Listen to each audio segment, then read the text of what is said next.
መጽሐፈ መሣፍንት ምዕራፍ አንድ እንዲህም ሆነ ኢያሱ ከሞተ በኋላ የእስራኤል ልጆች ከነዓናውያንን ለመውጋት ማን በፊት ይወጣልናል ብለው እግዚአብሔርን ጠየቁ።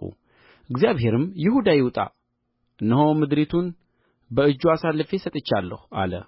ይሁዳም ወንድሙን ስምዖንን ከነዓናውያንን እንወጋ ዘንድ ከእኔ ጋር ወደ ዕጣዬ ውጣ፣ እኔም ደግሞ ከአንተ ጋር ወደ ዕጣዬ እሄዳለሁ አለው።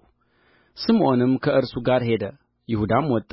እግዚአብሔርም ከነዓናውያንንና ፌርዛውያንን በእጃቸው አሳልፎ ሰጣቸው። ከእነርሱም በቤዜቅ ውስጥ 10,000 ሰዎች ገደሉ።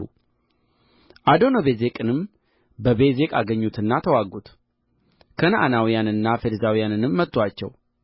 አዶኒቤዜቅም ሸሸ፣ አሳድደውም ያዙት፣ የእጁንና የእግሩንም አውራ ጣት ቈረጡ። አዶኒቤዜቅም የእጃቸውና የእግራቸው አውራ ጣት የተቈረጡ 70 ነገሥታት ከገበታዬ በታች ፍርፋሪ ይለቅሙ ነበር፣ እኔ እንዳደረግሁ እግዚአብሔር እንዲሁ መለሰልኝ አለ። ወደ ኢየሩሳሌምም አመጡት፣ በዚያም ሞተ። የይሁዳም ልጆች ኢየሩሳሌምን ተዋግተው ያዙአት፣ በሰይፍ ስለትም መቱአት፣ ከተማይቱንም በእሳት አቃጠሉአት። ከዚያም በኋላ የይሁዳ ልጆች በተራራማው አገርና በደቡብ በኩል በቈላውም ውስጥ የሚኖሩትን ከነዓናውያንን ሊዋጉ ወረዱ። ይሁዳም በኬብሮን የሚኖሩትን ከነዓናውያንን ሊወጋ ሄደ። የኬብሮንም ስም አስቀድሞ ቂርያትአርባቅ ነበረ። ሴሲንና አኪመንን ተላሚንም ገደሉ። ከዚያም የዳቤርን ሰዎች ሊወጋ ሄደ። አስቀድሞም የዳቤር ስም ቅርያትሤፍር ነበረ። ካሌብም ቅርያትሤፍርን ለሚመታና ለሚይዝ ልጄን ዓክሳን አጋባዋለሁ አለ። የካሌብም ትንሽ ወንድም የቄኔዝ ልጅ ጎቶልያል ያዛት፣ ልጁንም ዓክሳን አጋባው። እርስዋም ወደ እርሱ በመጣች ጊዜ ከአባትዋ እርሻ እንዲለምን መከረችው። እርስዋም ከአህያዋ ወረደች። ካሌብም ምን ፈለግሽ አላት። እርስዋም በረከትን ስጠኝ፣ በደቡብ በኩል ያለውን ምድር ሰጥተኸኛልና የውኃ ምንጭ ደግሞ ስጠኝ አለችው። ካሌብም ላይኛውንና ታችኛውን ምንጭ ሰጣት።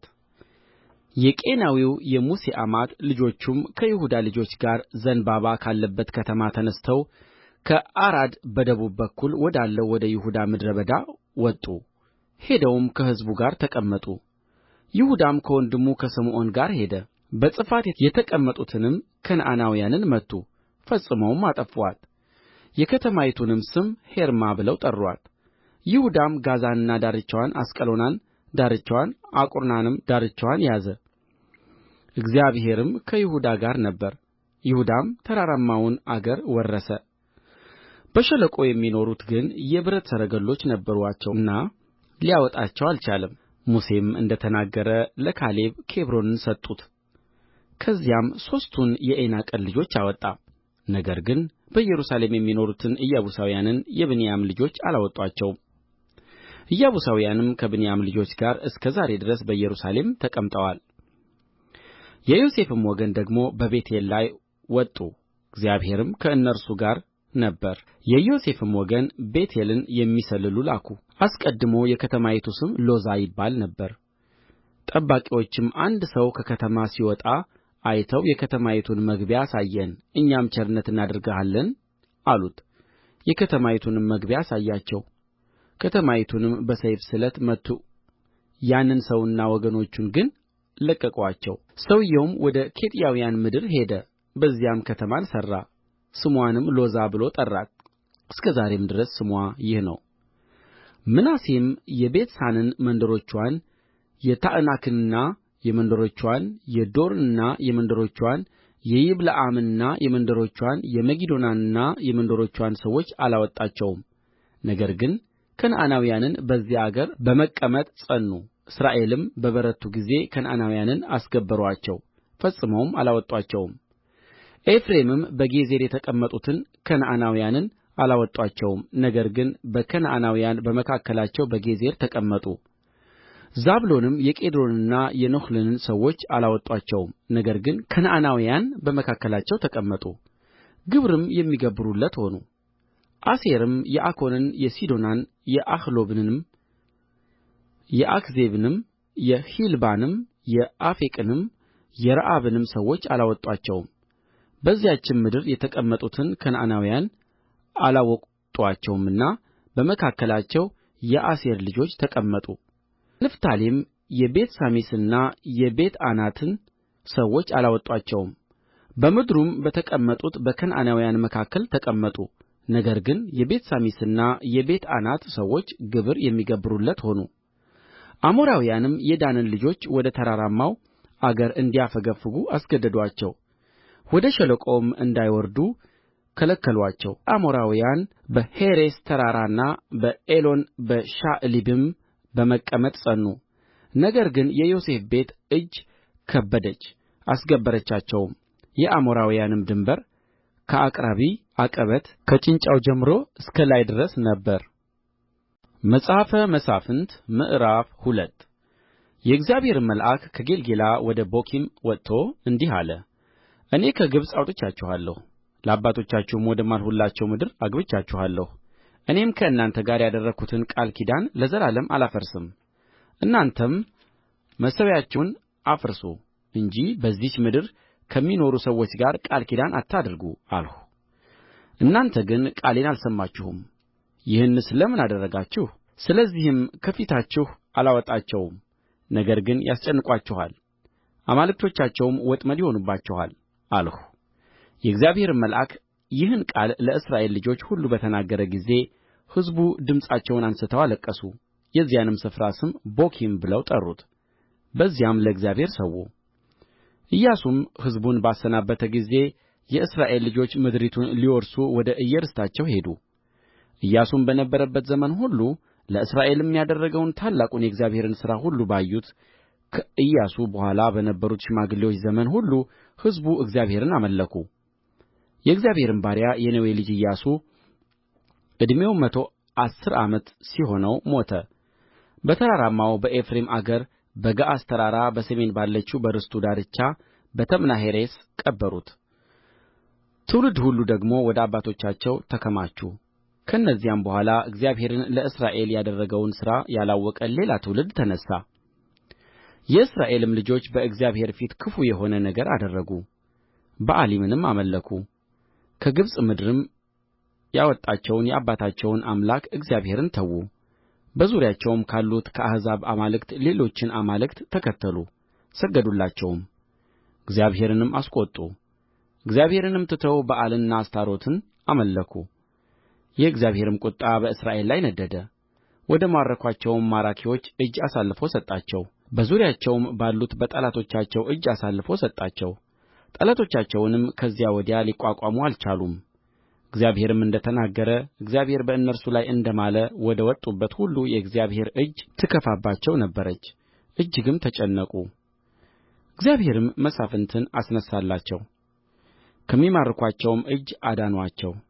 ሌሎች አማልክትን ተከትለው አመነዘሩ፣ ሰገዱላቸውም እንጂ መሳፍንቶቻቸውን አልሰሙም።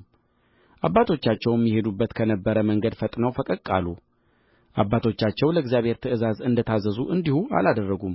እግዚአብሔርም መሳፍንትን ባስነሣላቸው ጊዜ እግዚአብሔር ከመስፍኑ ጋር ነበረ።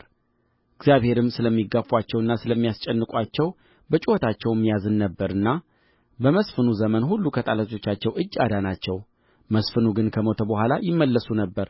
ሌሎችንም አማልክት በመከተላቸው እነርሱንም በማምለካቸው ለእነርሱ በመስገዳቸው አባቶቻቸው አድርገውት ከነበረው የከፋ ያደርጉ ነበር። የእልከኝነታቸውን መንገድ ሥራቸውን አልተዉም ነበር። የእግዚአብሔርም ቍጣ በእስራኤል ላይ ነደደ፣ እንዲህም አለ።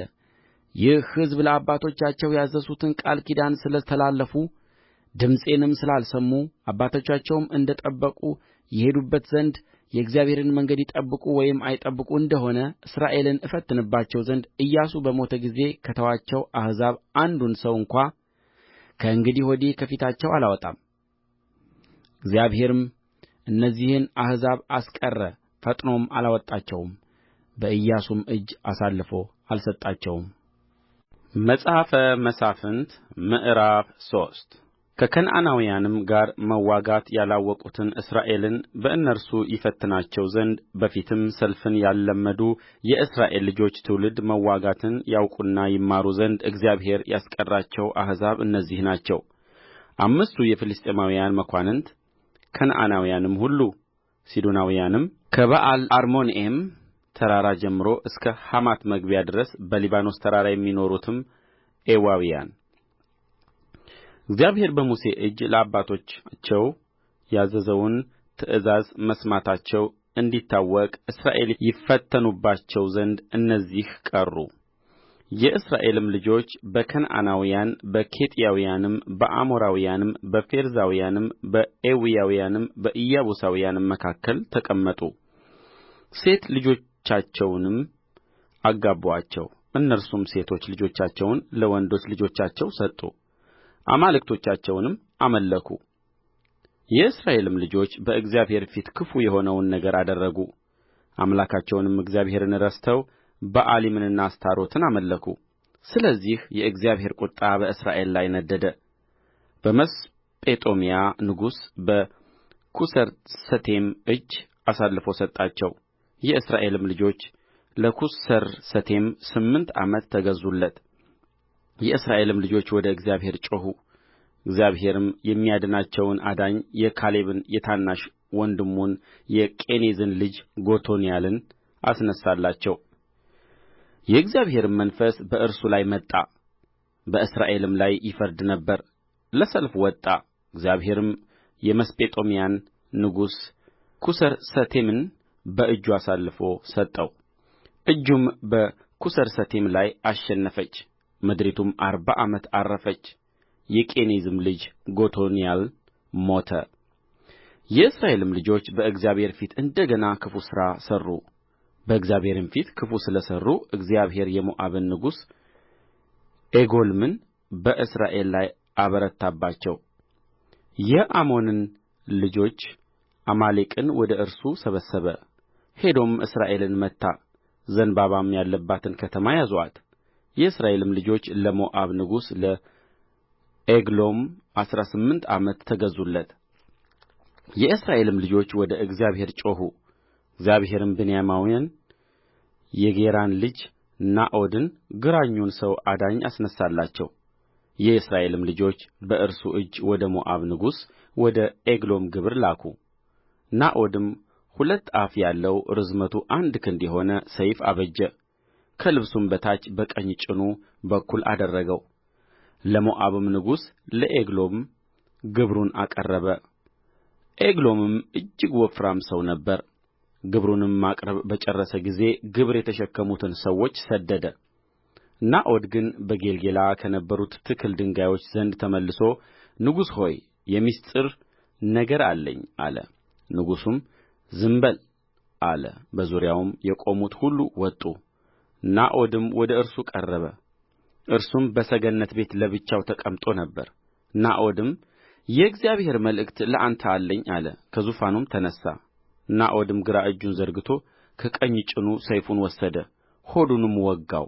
የሰይፉም እጀታው ደግሞ ከስለቱ በኋላ ገባ፣ ስቡም ስለቱን ከደነው።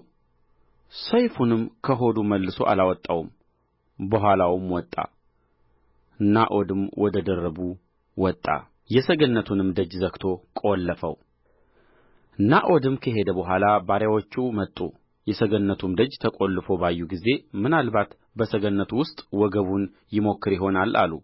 እስኪያፍሩም ድረስ እጅግ ዘገዩ። የሰገነቱንም ደጅ እንዳልከፈተ ባዩ ጊዜ መክፈቻውን ወስደው ከፈቱ። እነሆም ጌታቸው በምድር ወድቆ ሞቶም አገኙት። በዘገዩበትም ጊዜያት ናዖድ ሸሸ፣ ትክል ድንጋዮችንም አለፈ፣ ወደ ሴይሮታም አመለጠ። በመጣም ጊዜ በተራራማው በኤፍሬም አገር ቀንደ መለከት ነፋ። የእስራኤልም ልጆች ከእርሱ ጋር ከተራራማው አገር ወረዱ። እርሱም በፊታቸው ሄደ። እርሱም እግዚአብሔር ጠላቶቻችሁን ሞዓባውያንን በእጃችሁ አሳልፎ ሰጥቶአልና ተከተሉኝ አላቸው። ተከትለውትም ወረዱ። ወደ ሞዓብም የሚያሻግረውን የዮርዳኖስን መሻገሪያ ያዙ፣ ማንንም አላሳለፉም። የዚያን ጊዜም ከሞዓብ 10,000 የሚያህሉትን ጕልማሶችና ጽኑዓን ሁሉ መቱ፣ አንድ እንኳ አላመለጠም። በዚያም ቀን ሞዓብ ከእስራኤል እጅ በታች ተዋረደ፣ ምድሪቱም 80 ዓመት ዐረፈች። ከእርሱም በኋላ የዓናት ልጅ ሰሜጋር ተነሣ፣ ከፍልስጥኤማውያንም 600 ሰው በበሬ መውጊያ ገደለ እርሱም ደግሞ እስራኤልን አዳነ።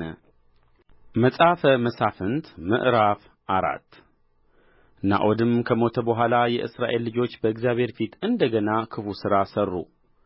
እግዚአብሔርም በአሦር በነገሠው በከነዓን ንጉሥ በኢያቢስ እጅ አሳልፎ ሰጣቸው። የሠራዊቱም አለቃ በአሕዛብ አሪሶት የተቀመጠው ሲሣራ ነበረ። የእስራኤልም ልጆች ወደ እግዚአብሔር ጮኹ፣ 900 የብረት ሰረገሎች ነበሩትና። የእስራኤልንም ልጆች 20 ዓመት ያህል እጅግ ያስጨንቃቸው ነበር። በዚያ ጊዜም ነቢይቱ የለፊዶት ሚስት ዲቦራ በእስራኤል ላይ ትፈርድ ነበረች።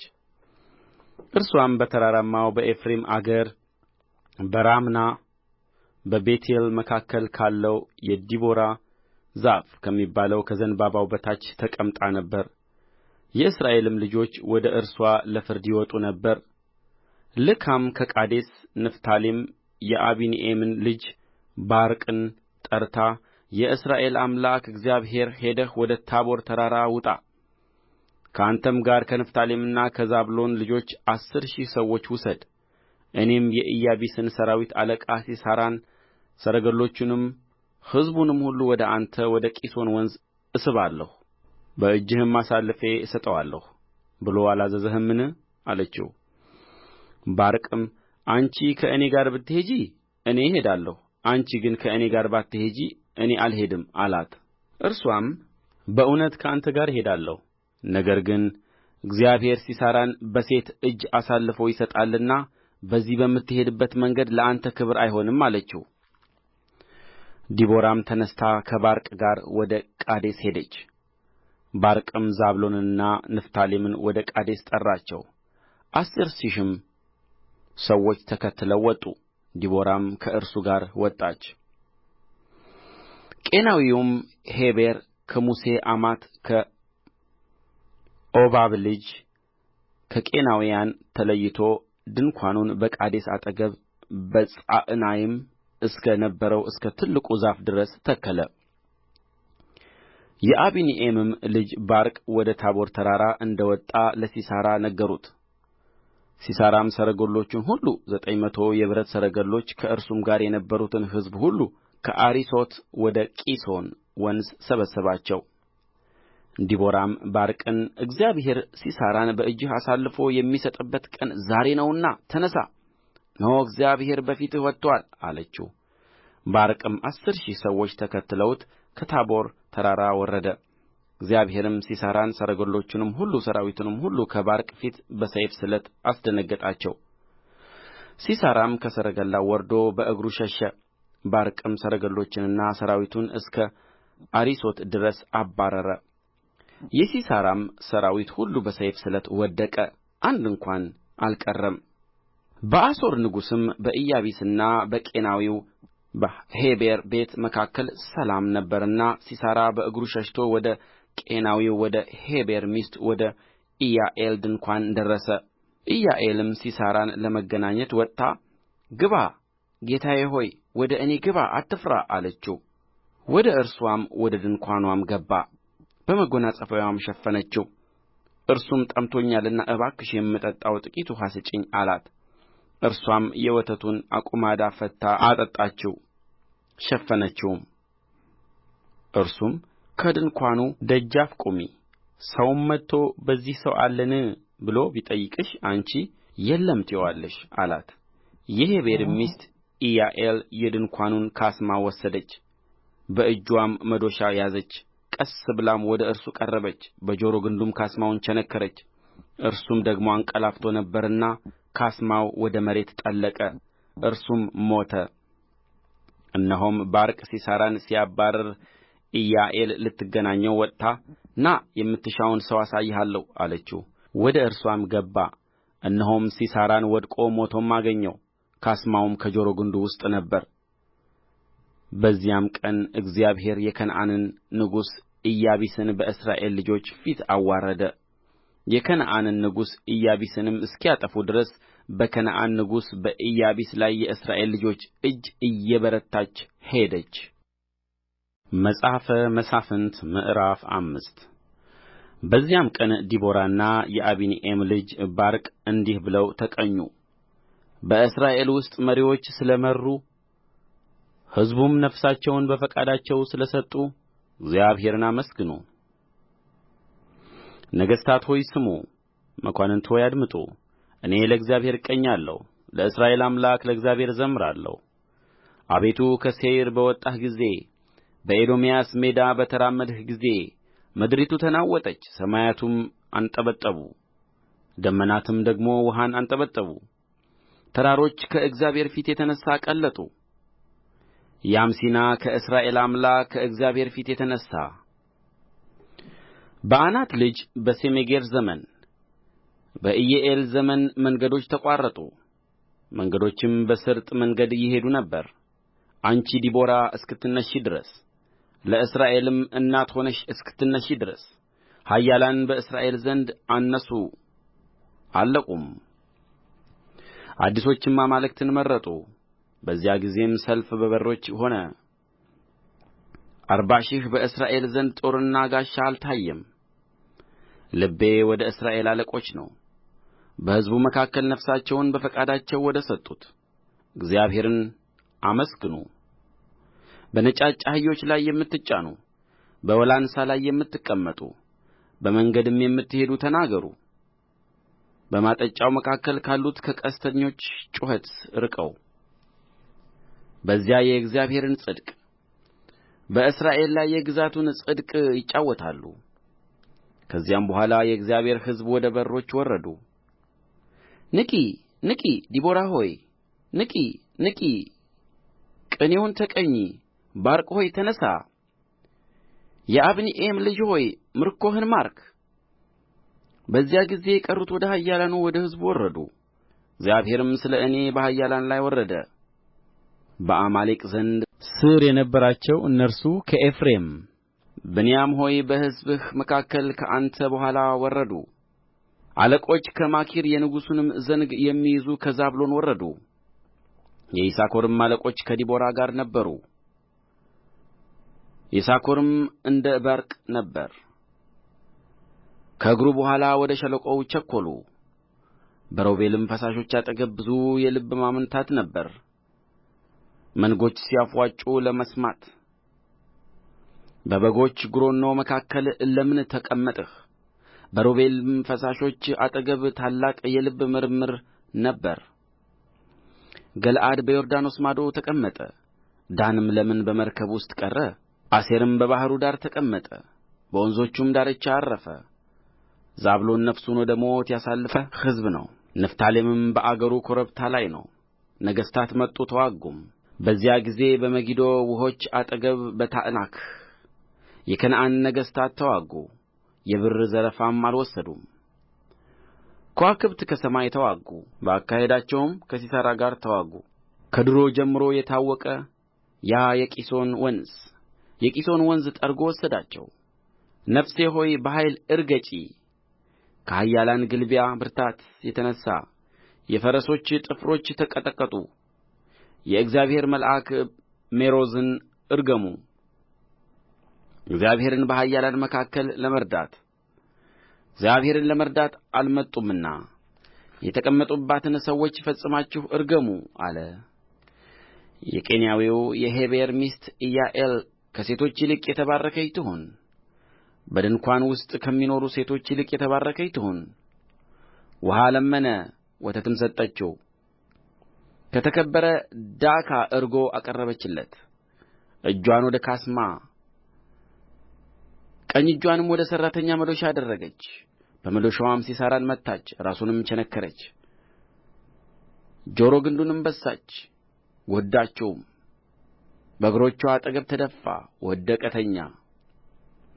በእግሮችዋ አጠገብ ተደፋ፣ ወደቀ። በተደፋበት ስፍራ በዚያ ወደቀ፣ ሞተ። ከመስኮት ሆና ተመለከተች። የሲሣራ እናት በሰቅሰቅ ዘልቃ ስለ ምን ለመምጣት ሰረገላው ዘገየ? ስለ ምንስ የሰረገላው መንኰራኵር ቈየ? ብላ ጮኸች። ብልሃተኞች ሴቶችዋ መለሱላት። እርስዋ ደግሞ ለራስዋ እንዲህ ብላ መለሰች። ምርኮ አግኝተው የለምን? ተካፍለውስ የለምን? ለእያንዳንዱ ሰው ምርኮ አንዲት ወይም ሁለት ቈነጃጅት፣ ለሲሣራ ምርኮ ልዩ ልዩ ያለው ልብስ፣ በአንገትጌ ላይ በሁለት እጥፍ የተጠለፈ ዝንጕርጕር ልብስ። አቤቱ ጠላቶችህ ሁሉ እንዲሁ ይጥፉ፣ ወዳጆችህ ግን ፀሐይ በኃይሉ በወጣ ጊዜ እንደሚሆን እንዲሁ ይሁኑ። ምድሪቱም 40 ዓመት ያህል ዐረፈች።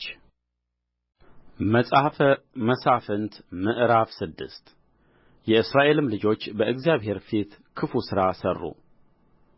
እግዚአብሔርም በምድያም እጅ 7 ዓመት አሳልፎ ሰጣቸው። የምድያምም እጅ በእስራኤል ላይ ጠነከረች። ከምድያምም የተነሣ የእስራኤል ልጆች በተራራ ላይ ጕድጓድና ዋሻ ምሽግም አበጁ። እስራኤልም ዘር በዘሩ ጊዜ ምድያማውያን፣ አማሌቃውያንም በምሥራቅም የሚኖሩ ሰዎች ይመጡባቸው ነበር፣ በእነርሱም ላይ ይሰፍሩ ነበር። እስከ ጋዛም ድረስ የምድሩን ቡቃያ ያጠፉ ነበር። ምግብንም ለእስራኤል አይተዉም ነበር። በግ ወይም በሬ ወይም አህያ ቢሆን አይተዉም። እንስሶቻቸውንና ድንኳኖቻቸውን ይዘው በብዛት እንደ አንበጣ ሆነው ይመጡ ነበር። ለእነርሱና ለግመሎቻቸው ቍጥር አልነበራቸውም። ምድሪቱንም ያጠፉ ዘንድ ይመጡ ነበር። ከምድያምም የተነሣ እስራኤል እጅግ ተጠቁ። የእስራኤልም ልጆች ወደ እግዚአብሔር ጮኹ። እንዲህም ሆነ፣ የእስራኤል ልጆች በምድያም ምክንያት ወደ እግዚአብሔር በጮኹ ጊዜ እግዚአብሔር ወደ እስራኤል ልጆች ነቢይ ላከ። እርሱም አለ፣ የእስራኤል አምላክ እግዚአብሔር እንዲህ ይላል፣ እኔ ከግብፅ ምድር አወጣኋችሁ፣ ከባርነትም ቤት አላቀቅኋችሁ። ከግብፃውያንም እጅ ከሚያጋፉአችሁም ሁሉ እጅ አዳንኋችሁ። ከፊታችሁም አሳደድኋቸው፣ አገራቸውንም ሰጠኋችሁ። እናንተንም እኔ አምላካችሁ እግዚአብሔር ነኝ። በምድራቸው የተቀመጡባችኋቸውን የአሞራውያንን አማልክት አትፍሩ አልኋችሁ። እናንተ ግን ድምፄን አልሰማችሁም። የእግዚአብሔርም መልአክ መጥቶ በዖፍራ ባለች ለአቢዔዝራዊው ለኢዮአስ በነበረችው በአድባሩ ዛፍ በታች ተቀመጠ። ልጁም ጌዴዎን ከምድያማውያን ለመሸሸግ በወይን መጥመቂያው ውስጥ ስንዴ ይወቃ ነበር። የእግዚአብሔርም መልአክ ለእርሱ ተገልጦ አንተ ጽኑዕ ኃያል ሰው፣ እግዚአብሔር ከአንተ ጋር ነው አለው። ጌዴዎንም ጌታዬ ሆይ፣ እግዚአብሔር ከእኛ ጋር ከሆነ ይህ ነገር ሁሉ ለምን ደረሰብን? አባቶቻችንስ እግዚአብሔር ከግብፅ አውጥቶናል ብለው ይነግሩን ነበር። ተአምራቱ ወዴት አለ? አሁን ግን እግዚአብሔር ትቶናል፣ በምድያማውያንም እጅ አሳልፎ ሰጥቶናል አለው። እግዚአብሔርም ወደ እርሱ ዘወር ብሎ በዚህ በጕልበትህ ሂድ፣ እስራኤልንም ከምድያም እጅ አድን፣ እነሆ ልኬሃለሁ አለው። እርሱም ጌታ ሆይ፣ እስራኤልን በምን አድናለሁ? ወገኔ ከምናሴ ነገድ ከሁሉ ይልቅ የተጠቃ ነው፣ እኔም በአባቴ ቤት የሁሉ ታናሽ ነኝ አለው። እግዚአብሔርም በእርግጥ ከአንተ ጋር እሆናለሁ፣ ምድያምንም እንደ አንድ ሰው አድርገህ ትመታለህ አለው። እርሱም በአንተ ዘንድ ሞገስ ካገኘሁ የምትነግረኝም አንተ እንደ ሆንህ ምልክት አሳየኝ፣ ወደ አንተም እስክመለስ ድረስ ቁርባኔንም አምጥቼ እስካቀርብልህ ድረስ እባክህ ከዚህ አትላወስ አለው። እርሱም እስክትመለስ ድረስ እቆያለሁ አለ። ጌዴዎንም ገባ፣ የፍየሉንም ጠቦት የኢፍ መስፈሪያም ዱቄት የቂጣ እንጎቻ አዘጋጀ። ሥጋውንም በሌማት አኖረ፣ መረቁንም በምንቸት ውስጥ አደረገ፣ ሁሉንም ይዞ በአድባሩ ዛፍ በታች አቀረበለት። የእግዚአብሔርም መልአክ ሥጋውንና የቂጣውን እንጎቻ ወስደህ በዚህ ድንጋይ ላይ አኑር፣ መረቁንም አፍስስ አለው። እንዲሁም አደረገ። የእግዚአብሔርም መልአክ በእጁ ያለውን የበትሩን ጫፍ ዘርግቶ ሥጋውንና የቂጣውን እንጎቻ አስነካ። እሳትም ከድንጋዩ ውስጥ ወጥቶ ሥጋውንና የቂጣውን እንጎቻ በላ። የእግዚአብሔርም መልአክ ከዓይኑ ተሰወረ። ጌዴዎንም የእግዚአብሔር መልአክ እንደ ሆነ አየ። ጌዴዎንም አቤቱ አምላኬ ሆይ ወዮልኝ፣ የእግዚአብሔርን መልአክ ፊት ለፊት አይቻለሁና አለ። እግዚአብሔርም ሰላም ለአንተ ይሁን፣ አትፍራ፣ አትሞትም አለው። ጌዴዎንም በዚያ ለእግዚአብሔር መሠዊያ ሠራ፣ ስሙንም እግዚአብሔር ሰላም ብሎ ጠራው። እርሱም እስከ ዛሬ ድረስ ለአቢዔዝራውያን በምትሆነው በዖፍራ አለ። እግዚአብሔርም በዚያ ሌሊት የአባትህን በሬ 7 ዓመት የሆነውን ሁለተኛውን በሬ ውሰድ፣ የአባትህ የሆነውንም የበኣል መሠዊያ አፍርስ፣ በእርሱም ዙሪያ ያለውን የማምለኪያ ዐፀድ ቍረጥ። በዚያም ኮረብታ አናት ላይ ለአምላክህ ለእግዚአብሔር መሠዊያ አሳምረህ ሥራ። ሁለተኛውንም በሬ ውሰድ፣ በዚያም በቈረጥኸው በማምለኪያ ዐፀዱ እንጨት ላይ የሚቃጠለውን መሥዋዕት አቅርብ አለው። ጌዴዎንም ከባሪያዎቹ 10 ሰዎችን ወስዶ እግዚአብሔር እንዳለው አደረገ። የአባቱን ቤተ ሰቦች የከተማውንም ሰዎች ስለ ፈራ ይህን በቀን ለማድረግ አልቻለም፣ ነገር ግን በሌሊት አደረገው። የከተማውም ሰዎች ማልደው ተነሡ፣ እነሆም የበኣል መሠዊያ ፈርሶ በዙሪያውም ያለው የማምለኪያ ዐፀድ ተቈርጦ በተሠራውም መሠዊያ ላይ ሁለተኛው በሬ ተሠውቶ አገኙት። እርስ በርሳቸውም ይህን ነገር ያደረገ ማን ነው ተባባሉ። በጠየቁና በመረመሩም ጊዜ ይህን ነገር ያደረገ የኢዮአስ ልጅ ጌዴዎን ነው አሉ። የከተማውም ሰዎች ኢዮአስን የበኣልን መሠዊያ አፍርሶአልና በዙሪያውም ያለውን የማምለኪያ ዐፀድ ቈርጦአልና እንዲሞት ልጅህን አውጣ አሉት። ኢዮአስም እርሱን የተቃወሙትን ሁሉ ለበኣል ትምዋገቱለታላችሁን? ወይስ እርሱን ታድናላችሁን?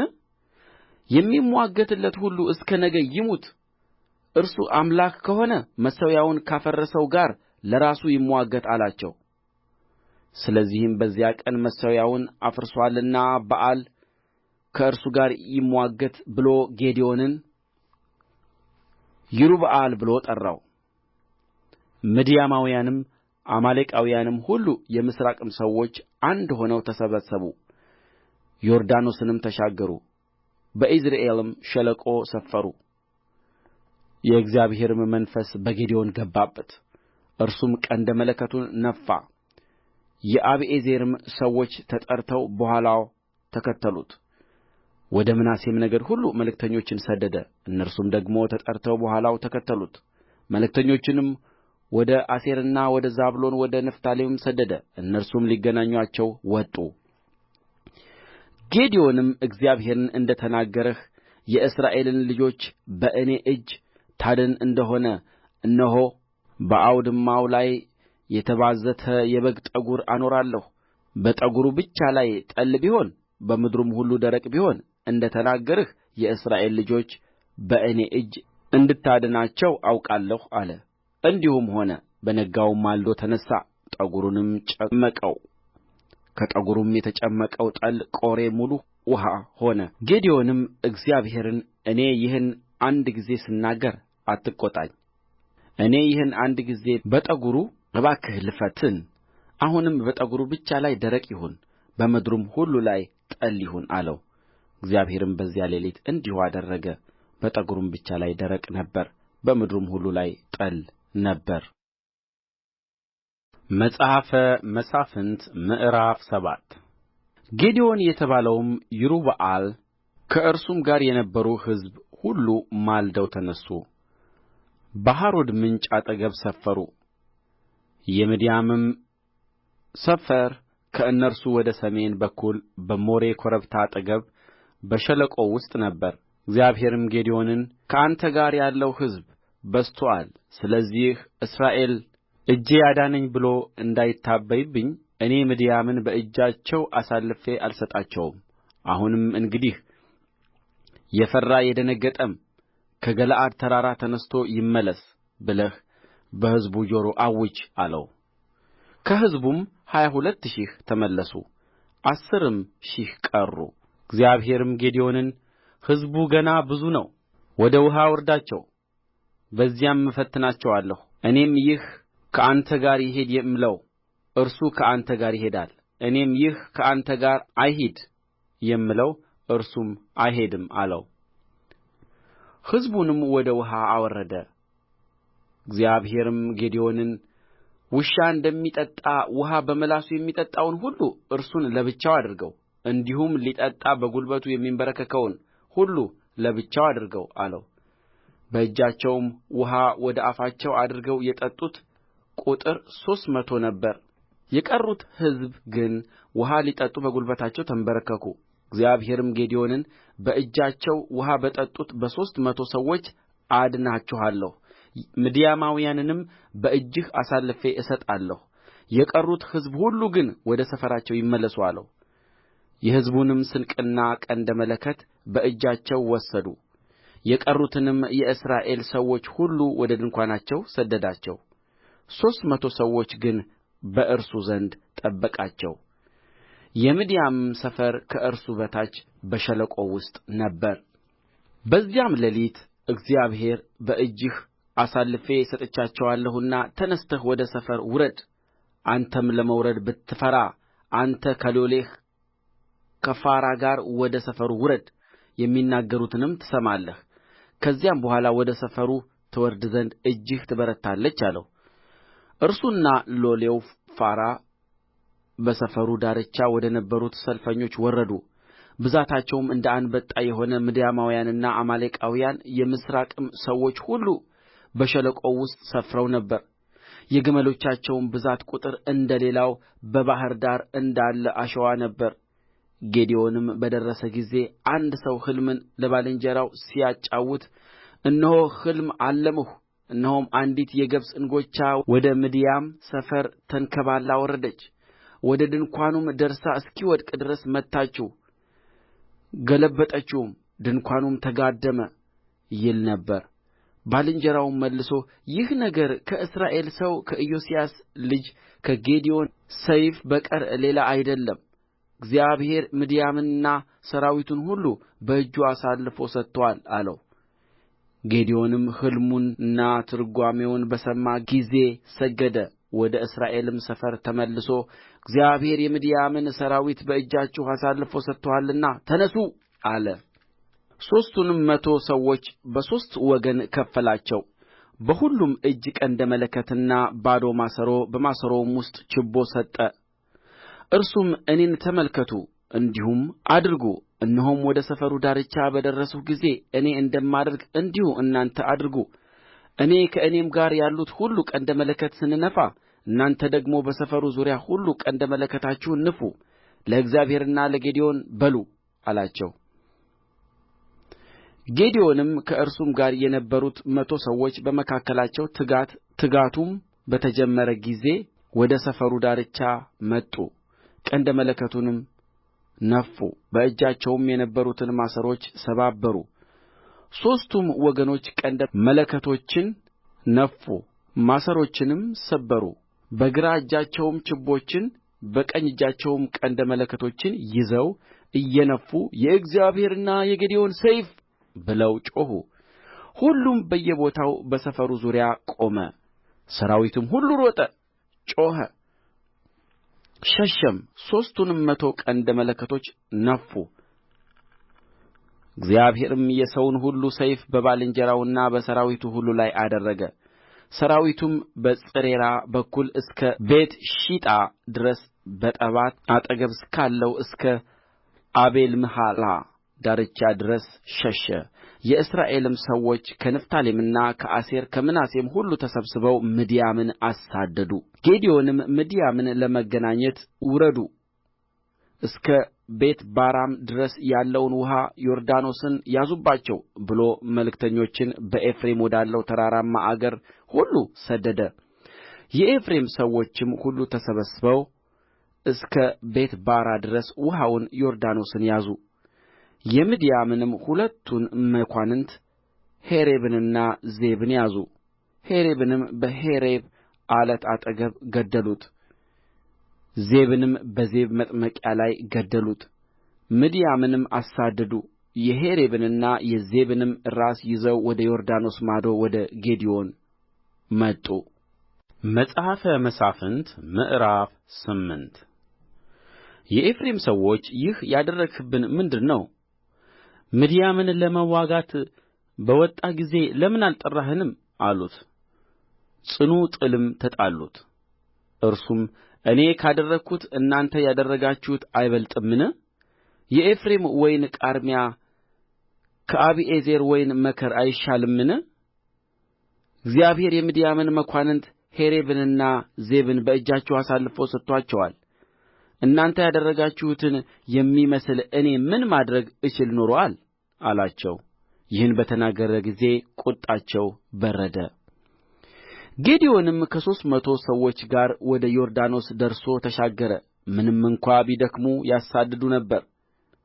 የሱኮትንም ሰዎች የምድያምን ነገሥታት ዛብሄልንና ስልማናን ሳሳድድ ደክመዋልና እኔን ለተከተሉ ሕዝብ እንጀራ እባካችሁ ስጡ አላቸው። የሱኮትም አለቆች እኛ ለሠራዊትህ እንጀራ እንድንሰጥ የዛብሄልና የስልማና እጅ አሁን በእጅህ ነውን አሉ። ጌዴዎንም እግዚአብሔር ዛብሄልንና ስልማናን በእጄ አሳልፎ ሲሰጠኝ እኔ በምድረ በዳ እሾህና በኵርንችት ሥጋችሁን እገርፋለሁ አለ። ከዚያም ወደ ጵኒኤል ወጣ። ለጵኒኤልም ሰዎች እንዲሁ አላቸው። የጵኒኤልም ሰዎች የሱኮት ሰዎች እንደ መለሱ መለሱለት። እርሱም የጵኒኤልን ሰዎች ደግሞ በደኅና በተመለስሁ ጊዜ ይህን ግንብ አፈርሰዋለሁ ብሎ ተናገራቸው። ዛብሄልና ስልማናም ከሠራዊቶቻቸው ጋር በቀርቀር ነበሩ፣ ሰይፍ በሚመዝዙ 120,000 ሰዎች ወድቀው ነበርና። ከምሥራቅም ሰዎች ሠራዊት ሁሉ የቀሩ 15,000 ያህል ሰዎች ነበሩ። ጌዴዎንም የድንኳኑን ተቀማጮች ባሉበት መንገድ በኖባህና በዮግብሃ በምሥራቅ በኩል ወጣ። ሠራዊቱም ተዘልሎ ነበርና ሠራዊቱን መታ። ዛብሄልና ስልማናም ሸሹ፣ እርሱም አሳደዳቸው። ሁለቱንም የምድያም ነገሥታት ዛብሄልንና ስልማናን ያዘ፣ ሠራዊቱንም ሁሉ አስደነገጠ። የኢዮአስ ልጅም ጌዴዎን ከሔሬስ ዳገት ከሰልፍ ተመለሰ። ከሱኮትም ሰዎች አንድ ብላቴና ይዞ ጠየቀው። እርሱም የሱኮትን አለቆችና ሽማግሌዎች 77 ሰዎች ጻፈለት። ወደ ሱኮትም ሰዎች ወጥቶ ለደከሙት ሰዎች እንጀራ እንሰጥ ዘንድ የዛብሄልን የስልማናን እጅ አሁን በእጅህ ነውን ብላችሁ የተላገዳችሁብኝ ዛብሄልና ስልማና እነሆ አለ። የከተማይቱንም ሽማግሌዎች ያዘ። የምድረ በዳንም እሾህና ኵርንችት ወስዶ የሱኮትን ሰዎች ገረፋቸው። የጵኒኤልንም ግንብ አፈረሰ፣ የከተማይቱንም ሰዎች ገደላቸው። ዛብሄልንና ስልማናን በታቦር የገደላችኋቸው ሰዎች እንዴት ያሉ ነበሩ አላቸው። እነርሱም እንደ አንተ ያሉ ነበሩ፣ አንተንም ይመስሉ ነበር፣ መልካቸውም እንደ ንጉሥ ልጆች መልክ ነበረ ብለው መለሱለት። እርሱም የእናቴ ልጆች ወንድሞቼ ነበሩ፣ አድናችኋቸው ቢሆን ኖሮ ሕያው እግዚአብሔርን እኔ አልገድላችሁም ነበር አለ። በኵሩንም ዬቴርን ተነሥተህ ግደላቸው አለው። ብላቴናው ግን ገና ብላቴና ነበረና ስለ ፈራ ሰይፉን አልመዘዘም። ዛብሄልና ስልማናም የሰው ኃይሉ እንደ ሰውነቱ ነውና አንተ ተነሥተህ ውደቅብን አሉት። ጌዴዎንም ተነሥቶ ዛብሄልንና ስልማናን ገደለ። በግመሎቻቸውም አንገት የነበሩትን ሥሉሴዎች ማረከ። የእስራኤልም ሰዎች ጌዴዎንን ከምድያም እጅ አድነኸናልና አንተ ልጅህም የልጅ ልጅህም ደግሞ ግዙን አሉት። ጌዴዎንም እኔ አልገዛችሁም፣ ልጄም አይገዛችሁም፣ እግዚአብሔር ይገዛችኋል አላቸው። እስማኤላውያንም ስለ ነበሩ የወርቅ ጕትቻ ነበራቸውና ጌዴዎን ሁላችሁ ከምርኮአችሁ ጕትቻችሁን እንድትሰጡኝ እለምናችኋለሁ አላቸው። እነርሱም ፈቅደን እንሰጥሃለን ብለው መለሱለት። መጐናጸፊያም አነጠፉ። ሰውም ሁሉ የምርኮውን ጕትቻ በዚያ ላይ ጣለ። የለመነውም የወርቅ ጕትቻ ሚዛኑ ከአምባሩ ከድሪውም የምድያምም ነገሥታት ከለበሱት ከቀዩ ቀሚስ በግመሎቻቸውም አንገት ከነበሩት ሥሉሴዎች ሌላ 1,700 ሰቅል ወርቅ ነበረ። ጌዴዎንም ኤፉድ አድርጎ አሠራው፣ በከተማውም በዖፍራ አኖረው። እስራኤልም ሁሉ ተከትሎ አመነዘረበት፣ ለጌዴዎንና ለቤቱም ወጥመድ ሆነ። ምድያምም በእስራኤል ልጆች ተዋረደ፣ ራሳቸውንም ዳግመኛ አላነሡም። በጌዴዎንም ዕድሜ ምድሪቱ 40 ዓመት ዐረፈች። የኢዮአስም ልጅ ይሩበኣል ሄዶ በቤቱ ተቀመጠ። ለጌዴዎንም ብዙ ሚስቶች ነበሩትና ከወገቡ የወጡ 70 ልጆች ነበሩት። በሴኬምም የነበረችው ቁባቱ ወንድ ልጅ ወለደችለት፣ ስሙንም አቢሜሌክ ብሎ ጠራው። የኢዮአስም ልጅ ጌዴዎን በመልካም ሽምግልና ሞተ። በአቢዔዝራውያንም ከተማ በዖፍራ በነበረችው በአባቱ በኢዮአስ መቃብር ተቀበረ። እንዲህም ሆነ ጌዴዎን ከሞተ በኋላ የእስራኤል ልጆች ተመለሱ፣ በኣሊምንም ተከትለው አመነዘሩ፣ በኣልብሪትንም አምላካቸው አደረጉ። የእስራኤልም ልጆች በዙሪያቸው ከነበሩት ከጠላቶቻቸው ሁሉ እጅ ያዳናቸውን አምላካቸውን እግዚአብሔርን አላሰቡትም። እርሱም ለእስራኤል በጎ ነገርን ሁሉ እንዳደረገ መጠን እነርሱ ለጌዴዎን ለይሩበኣል ቤት ወረታ አላደረጉም። መጽሐፈ መሣፍንት ምዕራፍ 9 የይሩበኣል ልጅ አቤሜሌክም ወደ ሴኬም ወደ እናቱ ወንድሞች ሄደ። ለእነርሱም ለእናቱ አባት ቤተ ሰቦች ሁሉ በሴኬም ሰዎች ሁሉ ጆሮ 70 የሆኑት የይሩበኣል ልጆች ሁሉ ቢገዙአችሁ ወይስ አንድ ሰው ቢገዛችሁ ምን ይሻላችኋል ብላችሁ ንገሩአቸው ብዬ እለምናችኋለሁ። ደግሞ እኔ የአጥንታችሁ ፍላጭ የሥጋችሁ ቍራጭ እንደ ሆንሁ አስቡ ብሎ ተናገራቸው። የእናቱም ወንድሞች ይህን ቃል ሁሉ ስለ እርሱ በሴኬም ሰዎች ሁሉ ጆሮ ተናገሩ። እነርሱም እርሱ ወንድማችን ነው ብለው አቤሜሌክን ለመከተል ልባቸውን አዘነበሉ። ከበኣልብሪትም ቤት 70 ብር ሰጡት። በዚያም አቤሜሌክ ምናምንቴዎችንና ወሮበሎችን ቀጠረበት። እነርሱም ተከተሉት። ወደ አባቱም ቤት ወደ ዖፍራ ሄደ። 70 የሆኑትን የይሩበኣልን ልጆች ወንድሞቹን በአንድ ድንጋይ ላይ አረዳቸው። ትንሹ የይሩበኣል ልጅ ኢዮአታም ግን ተሸሽጎ ነበርና ተረፈ። የሴኬምም ሰዎች ሁሉ ቤትሚሎም ሁሉ ተሰበሰቡ። ሄደውም በሴኬም በዓምዱ አጠገብ ባለው በአድባሩ ዛፍ በታች አቤሜሌክን አነገሡ። ይህንም ነገር ለኢዮአታም በነገሩት ጊዜ ሄዶ በገሪዛን ተራራ ራስ ላይ ቆመ። ድምፁንም አንሥቶ ጮኸ፣ እንዲህም አላቸው፣ የሴኬም ሰዎች ሆይ እግዚአብሔር እንዲሰማችሁ ስሙኝ። አንድ ጊዜ ዛፎች በላያችሁ ንጉሥ ሊያነግሡ ሄዱ። ወይራውንም በእኛ ላይ ንገሥ አሉት። ወይራው ግን እግዚአብሔርና ሰዎች በእኔ የሚከበሩበትን ቅባቴን ትቼ በዛፎች ላይ እንድሰፍፍ ልሂድ አላቸው።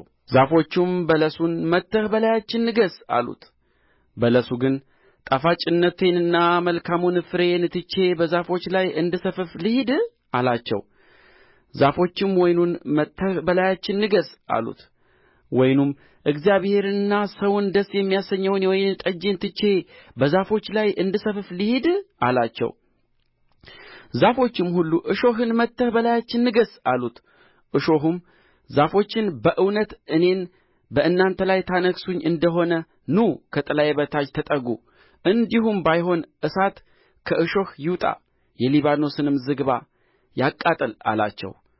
አሁን እንግዲህ አቤሜሌክን በማንገሣችሁ እውነትንና ቅንነትን አድርጋችሁ እንደ ሆነ ለይሩበኣልም ለቤቱም በጎ አድርጋችሁ እንደ ሆነ እንዳደረገውም መጠን ለእርሱ የተገባውን አድርጋችሁ እንደ ሆነ አባቴ ስለ እናንተ ተጋድሎ ነበርና ከምድያምም እጅ ሊያድናችሁ ነፍሱን ለሞት አሳልፎ ሰጥቶ ነበርና እናንተም ዛሬ ለአባቴ ቤት ተነሥታችኋልና 70 የሆኑትን ልጆቹንም በአንድ ድንጋይ ላይ አርዳችኋልና ወንድማችሁም ስለ ሆነ የባሪያይቱን ልጅ አቤሜሌክን በሴኬም ሰዎች ላይ አንግሣችኋልና እንግዲህ ለይሩበኣልና ለቤቱ እውነትንና ቅንነትን ዛሬ አድርጋችሁ እንደ ሆነ በአቤሜሌክ ደስ ይበላችሁ፣ እርሱ ደግሞ በእናንተ ደስ ይበለው። እንዲህ ባይሆን ግን ከአቤሜሌክ እሳት ይውጣ፣ የሴኬምንም ሰዎች ቤትሚሎንም ይብላ። ከሴኬምም ሰዎች ከቤትሚሎም እሳት ይውጣ፣ አቤሜሌክንም ይብላ። ኢዮአታምም ሸሽቶ አመለጠ። ወንድሙንም አቤሜሌክን ፈርቶ ወደ ብኤር ሄደ፣ በዚያም ተቀመጠ። አቤሜሌክም በእስራኤል ላይ 3 ዓመት ነገሠ። እግዚአብሔር በአቤሜሌክና በሴኬም ሰዎች መካከል ክፉን መንፈስ ሰደደ። የሴኬምም ሰዎች በአቤሜሌክ ላይ ተንኰል አደረጉ። ይህም የሆነው በ70 የይሩበኣል ልጆች ላይ የተደረገው ዓመፅ እንዲመጣ ደማቸውም በገደላቸው በወንድማቸው በአቤሜሌክ ላይ ወንድሞቹንም እንዲገድል እጆቹን ባጸኑአቸው በሴኬም ሰዎች ላይ እንዲሆን ነው። የሴኬምም ሰዎች በተራሮች ራስ ላይ ድብቅ ጦር አደረጉ። መንገድ ተላላፊዎችንም ሁሉ ይዘርፉ ነበር። አቤሜሌክም ይህን ወሬ ሰማ። የአቤድም ልጅ ገዓል ከወንድሞቹም ጋር ወጥቶ ወደ ሴኬም ገባ። የሴኬምም ሰዎች ታመኑበት፣ ወደ እርሻውም ወጡ፣ ወይናቸውንም ለቀሙ፣ ጠመቁትም፣ የደስታም በዓል አደረጉ። ወደ አምላካቸውም ቤት ገቡ፣ በሉም ጠጡም። አቤሜሌክንም ሰደቡ። የአቤድም ልጅ ገዓል የምንገዛለት አቤሜሌክ ማን ነው? ሴኬምስ ምንድር ነው? እርሱ የይሩብኣል ልጅ አይደለምን? ዜቡልም የእርሱ ሹም አይደለምን? ለሴኬም አባት ለኤሞር ሰዎች ተገዙ፣ ስለ ምንስ ለዚህ እንገዛለን? ይህ ሕዝብ ከእጄ በታች ቢሆን ኖሮ አቤሜሌክን አሳድደው ነበር አለ። አቤሜሌክንም ሠራዊትህን አብዝተህ ና ውጣ አለው። የከተማይቱ ገዥ ዜቡልም የአቤድን ልጅ የገዓልን ቃል በሰማ ጊዜ እጅግ ተቈጣ። እንዲህም ብሎ ወደ አቤሜሌክ በተንኰል መልእክተኞች ላከ። እነሆ የአቤድ ልጅ ገዓልና ወንድሞቹ ወደ ሴኬም መጥተዋል፣ በአንተም ላይ ከተማይቱን አሸፍተዋል። አሁንም አንተና ከአንተ ጋር ያሉት ሕዝብ በሌሊት ተነሡ፣ በሜዳም ሸምቁ። ነገም ፀሐይ በወጣች ጊዜ ማልደህ ተነሣ፣ በከተማይቱም ላይ ውደቅባት። እነሆም እርሱና ከእርሱ ጋር ያሉት ሕዝብ በአንተ ላይ በወጡ ጊዜ እጅህ እንዳገኘች አድርግበት። አቤሜሌክና ከእርሱም ጋር ያሉ ሕዝብ ሁሉ በሌሊት ተነሡ፣ በሴኬምም አቅራቢያ አራት ወገን ሸመቁበት። የአቤድም ልጅ ገዓል ወጥቶ በከተማይቱ በር አደባባይ ቆመ። አቤሜሌክና ከእርሱ ጋር ያሉት ሕዝብ ከሸመቁበት ስፍራ ተነሡ። ገዓልም ሕዝቡን ባየ ጊዜ ዜቡልን እነሆ ከተራሮች ራስ ሕዝብ ይወርዳል አለው። ዜቡልም ሰዎች የሚመስለውን የተራሮችን ጥላ ታያለህ አለው። ገዓልም ደግሞ እነሆ ሕዝብ በምድር መካከል ይወርዳል፣ አንድም ወገን በምዖኒም በአድባሩ ዛፍ መንገድ ይመጣል ብሎ ተናገረ። ዜቡልም እንገዛለት ዘንድ አቤሜሌክ ማን ነው ያልህበት አፍህ አሁን የት አለ? ይህ የናቅኸው ሕዝብ አይደለምን? አሁንም መጥተህ ከእነርሱ ጋር ተዋጋ አለው። ገዓልም በሴኬም ሰዎች ፊት ወጣ፣ ከአቤሜሌክም ጋር ተዋጋ። አቤሜሌክም አሳደደው፣ በፊቱም ሸሸ። እስከ በሩም አደባባይ ድረስ ብዙዎች ተጐድተው ወደቁ። አቤሜሌክም በአሩማ ተቀመጠ። ዜቡልም ገዓልንና ወንድሞቹን በሴኬም እንዳይኖሩ አሳደዳቸው። በነጋውም ሕዝቡ ወደ እርሻ ወጡ። አቤሜሌክም ሰማ። ሕዝቡንም ወስዶ በሦስት ወገን ከፈላቸው፣ በሜዳም ሸመቀ። ተመለከተም፣ እነሆም ሕዝቡ ከከተማ ወጡ። ተነሣባቸውም፣ መታቸውም። አቤሜሌክም ከእርሱ ጋር ያሉት ወገኖች ተጣደፉ፣ በከተማይቱም በር አደባባይ ቆሙ። ሁለቱም ወገኖች በእርሻው ውስጥ በነበሩበት ሁሉ ላይ ሮጡባቸው፣ መቱአቸውም። አቤሜሌክም በዚያ ቀን ሁሉ ከከተማይቱ ጋር ተዋጋ። ከተማይቱንም ይዞ በእርስዋ የነበሩትን ሕዝብ ገደለ፣ ከተማይቱንም አፈረሰ፣ ጨውም ዘራባት። በሴኬምም ግንብ ውስጥ የነበሩ ሰዎች ሁሉ ይህን በሰሙ ጊዜ ወደ ኤልብሪት ቤት ወደ ምሽጉ ውስጥ ገቡ። አቤሜሌክም በሴኬም ግንብ ውስጥ ያሉ ሰዎች ሁሉ አንድ ሆነው እንደ ተሰበሰቡ ሰማ። አቤሜሌክና ከእርሱ ጋር ያሉትም ሕዝብ ሁሉ ወደ ሰልሞን ተራራ ወጡ። አቤሜሌክም በእጁ መጥረቢያ ወስዶ የዛፉን ቅርንጫፍ ቈረጠ፣ አንሥቶም በጫንቃው ላይ አደረገው። ከእርሱም ጋር ለነበሩት ሕዝብ እኔ ሳደርግ ያያችሁትን እናንተም ፈጥናችሁ እኔ እንዳደረግሁ አድርጉ አላቸው። ሕዝቡም ሁሉ እንዲሁ እያንዳንዳቸው የዛፉን ቅርንጫፍ ቈረጡ። አቤሜሌክንም ተከትለው በምሽጉ ዙሪያ አኖሩአቸው፣ ምሽጉንም በላያቸው አቃጠሉ። የሴኬምም ግንብ ሰዎች ሁሉ ደግሞ 1,000 የሚያህሉ ወንድና ሴት ሞቱ። አቤሜሌክም ወደ ቴቤስ መጣ፣ ቴቤስንም ከብቦ ያዛት። በከተማይቱም ውስጥ ብርቱ ግንብ ነበረ። የከተማይቱም ሰዎች ሁሉ ወንዱና ሴቱ ሁሉ ወደዚያ ሸሹ፣ ደጁንም በኋላቸው ዘጉ። ወደ ግንቡም ሰገነት ላይ ወጡ። አቤሜሌክም ወደ ግንቡ ቀርቦ ይዋጋ ነበር። በእሳትም ሊያቃጥለው ወደ ግንቡ ደጅ ደረሰ። አንዲትም ሴት በአቤሜሌክ ራስ ላይ የወፍጮ መጅ ጣለችበት፣ አናቱንም ሰበረችው። እርሱም ፈጥኖ ጋሻ ጃግሬውን ጠርቶ እኔን ሴት ገደለችው እንዳይሉ ሰይፍህን መዝዘህ ግደለኝ አለው። ጕልማሳውም ወጋው ሞተም። የእስራኤልም ሰዎች አቤሜሌክ እንደ ሞተ ባዩ ጊዜ እያንዳንዱ ወደ ስፍራው ተመለሰ። እንዲሁ 70 ወንድሞቹን በመግደል አቤሜሌክ በአባቱ ላይ ያደረገው ክፋት እግዚአብሔር መለሰበት። እግዚአብሔርም የሴኬምን ሰዎች ክፋት ሁሉ በራሳቸው ላይ መለሰባቸው። የይሩበኣልም ልጅ የኢዮአታም እርግማን ደረሰባቸው። መጽሐፈ መሣፍንት ምዕራፍ 10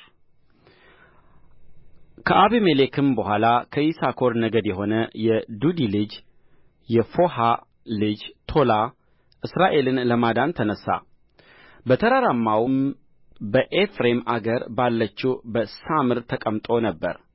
በእስራኤልም ላይ 23 ዓመት ፈረደ፣ ሞተም። በሳምርም ተቀበረ። ከእርሱም በኋላ ገለዓዳዊው ኢያዕር ተነሣ፣ በእስራኤልም ላይ 22 ዓመት ፈረደ። በ30 የአህያ ግመሎች ይቀመጡ የነበሩ 30 ልጆችም ነበሩት። ለእነርሱም እስከ ዛሬ ድረስ የኢያዕር መንደሮች የተባሉ በገለዓድ ምድር ያሉ 30 ከተሞች ነበሩአቸው። ኢያዕርም ሞተ፣ በቃሞንም ተቀበረ። የእስራኤልም ልጆች በእግዚአብሔር ፊት እንደ ገና ክፉ ሥራ ሠሩ። በኣሊምንም አስታሮትን፣ የሶርያንም አማልክት፣ የሲዶናንም አማልክት፣ የሞዓብንም አማልክት፣ የአሞንንም ልጆች አማልክት፣ የፍልስጥኤማውያንንም አማልክት አመለኩ። እግዚአብሔርንም ተዉ፣ አላመለኩትም። የእግዚአብሔርም ቍጣ በእስራኤል ላይ ነደደ፣ በፍልስጥኤማውያንና በአሞን ልጆች እጅ አሳልፎ ሰጣቸው። በዚያም ዓመት የእስራኤልን ልጆች ሥቃይ አበዙባቸው። በዮርዳኖስ ማዶ በአሞራውያንም አገር በገለዓድ ውስጥ ያሉትን የእስራኤልን ልጆች ሁሉ 18 ዓመት ተጋፉአቸው። የአሞንም ልጆች ከይሁዳ ከብንያምና ከኤፍሬም ቤት ጋር ደግሞ ሊዋጋ ዮርዳኖስን ተሻገሩ። እስራኤልም እጅግ ተጨነቁ። የእስራኤልም ልጆች አምላካችንን ትተን በኣሊምን አምልከናልና አንተን በድለናል ብለው ወደ እግዚአብሔር ጮኹ። እግዚአብሔርም የእስራኤልን ልጆች አላቸው፣ ግብጻውያን፣ አሞራውያንም፣ የአሞንም ልጆች፣ ፍልስጥኤማውያንም፣ ሲዶናውያንም፣ አማሌቃውያንም፣ ማዖናውያንም አላስጨነቋችሁምን? ወደ እኔም ጮኻችሁ፣ እኔም ከእጃቸው አዳንኋችሁ። እናንተ ግን ተዋችሁኝ፣ ሌሎችንም አማልክት አመለካችሁ። ስለዚህም ደግሞ አላዳንኋችሁም። ሄዳችሁ የመረጣችኋቸውን አማልክት ጥሩ፣ እነርሱም በመከራችሁ ጊዜ ያድኑአችሁ። የእስራኤልም ልጆች እግዚአብሔርን እኛ ኃጢአትን ሠርተናል፣ አንተ ደስ የሚያሰኝህን አድርግብን፣ ዛሬ ግን እባክህ አድነን አሉት። ሌሎችንም አማልክት ከመካከላቸው አስወገዱ፣ እግዚአብሔርንም አመለኩ። ነፍሱም ስለ እስራኤል ጕስቍልና አዘነች። የአሞንም ልጆች ተሰብስበው በገለዓድ ሰፈሩ፣ የእስራኤልም ልጆች ተሰብስበው በምጽጳ ሰፈሩ። ሕዝቡም የገለዓድ አለቆች እርስ በርሳቸው ከአሞን ልጆች ጋር መዋጋት የሚጀምር ማን ነው?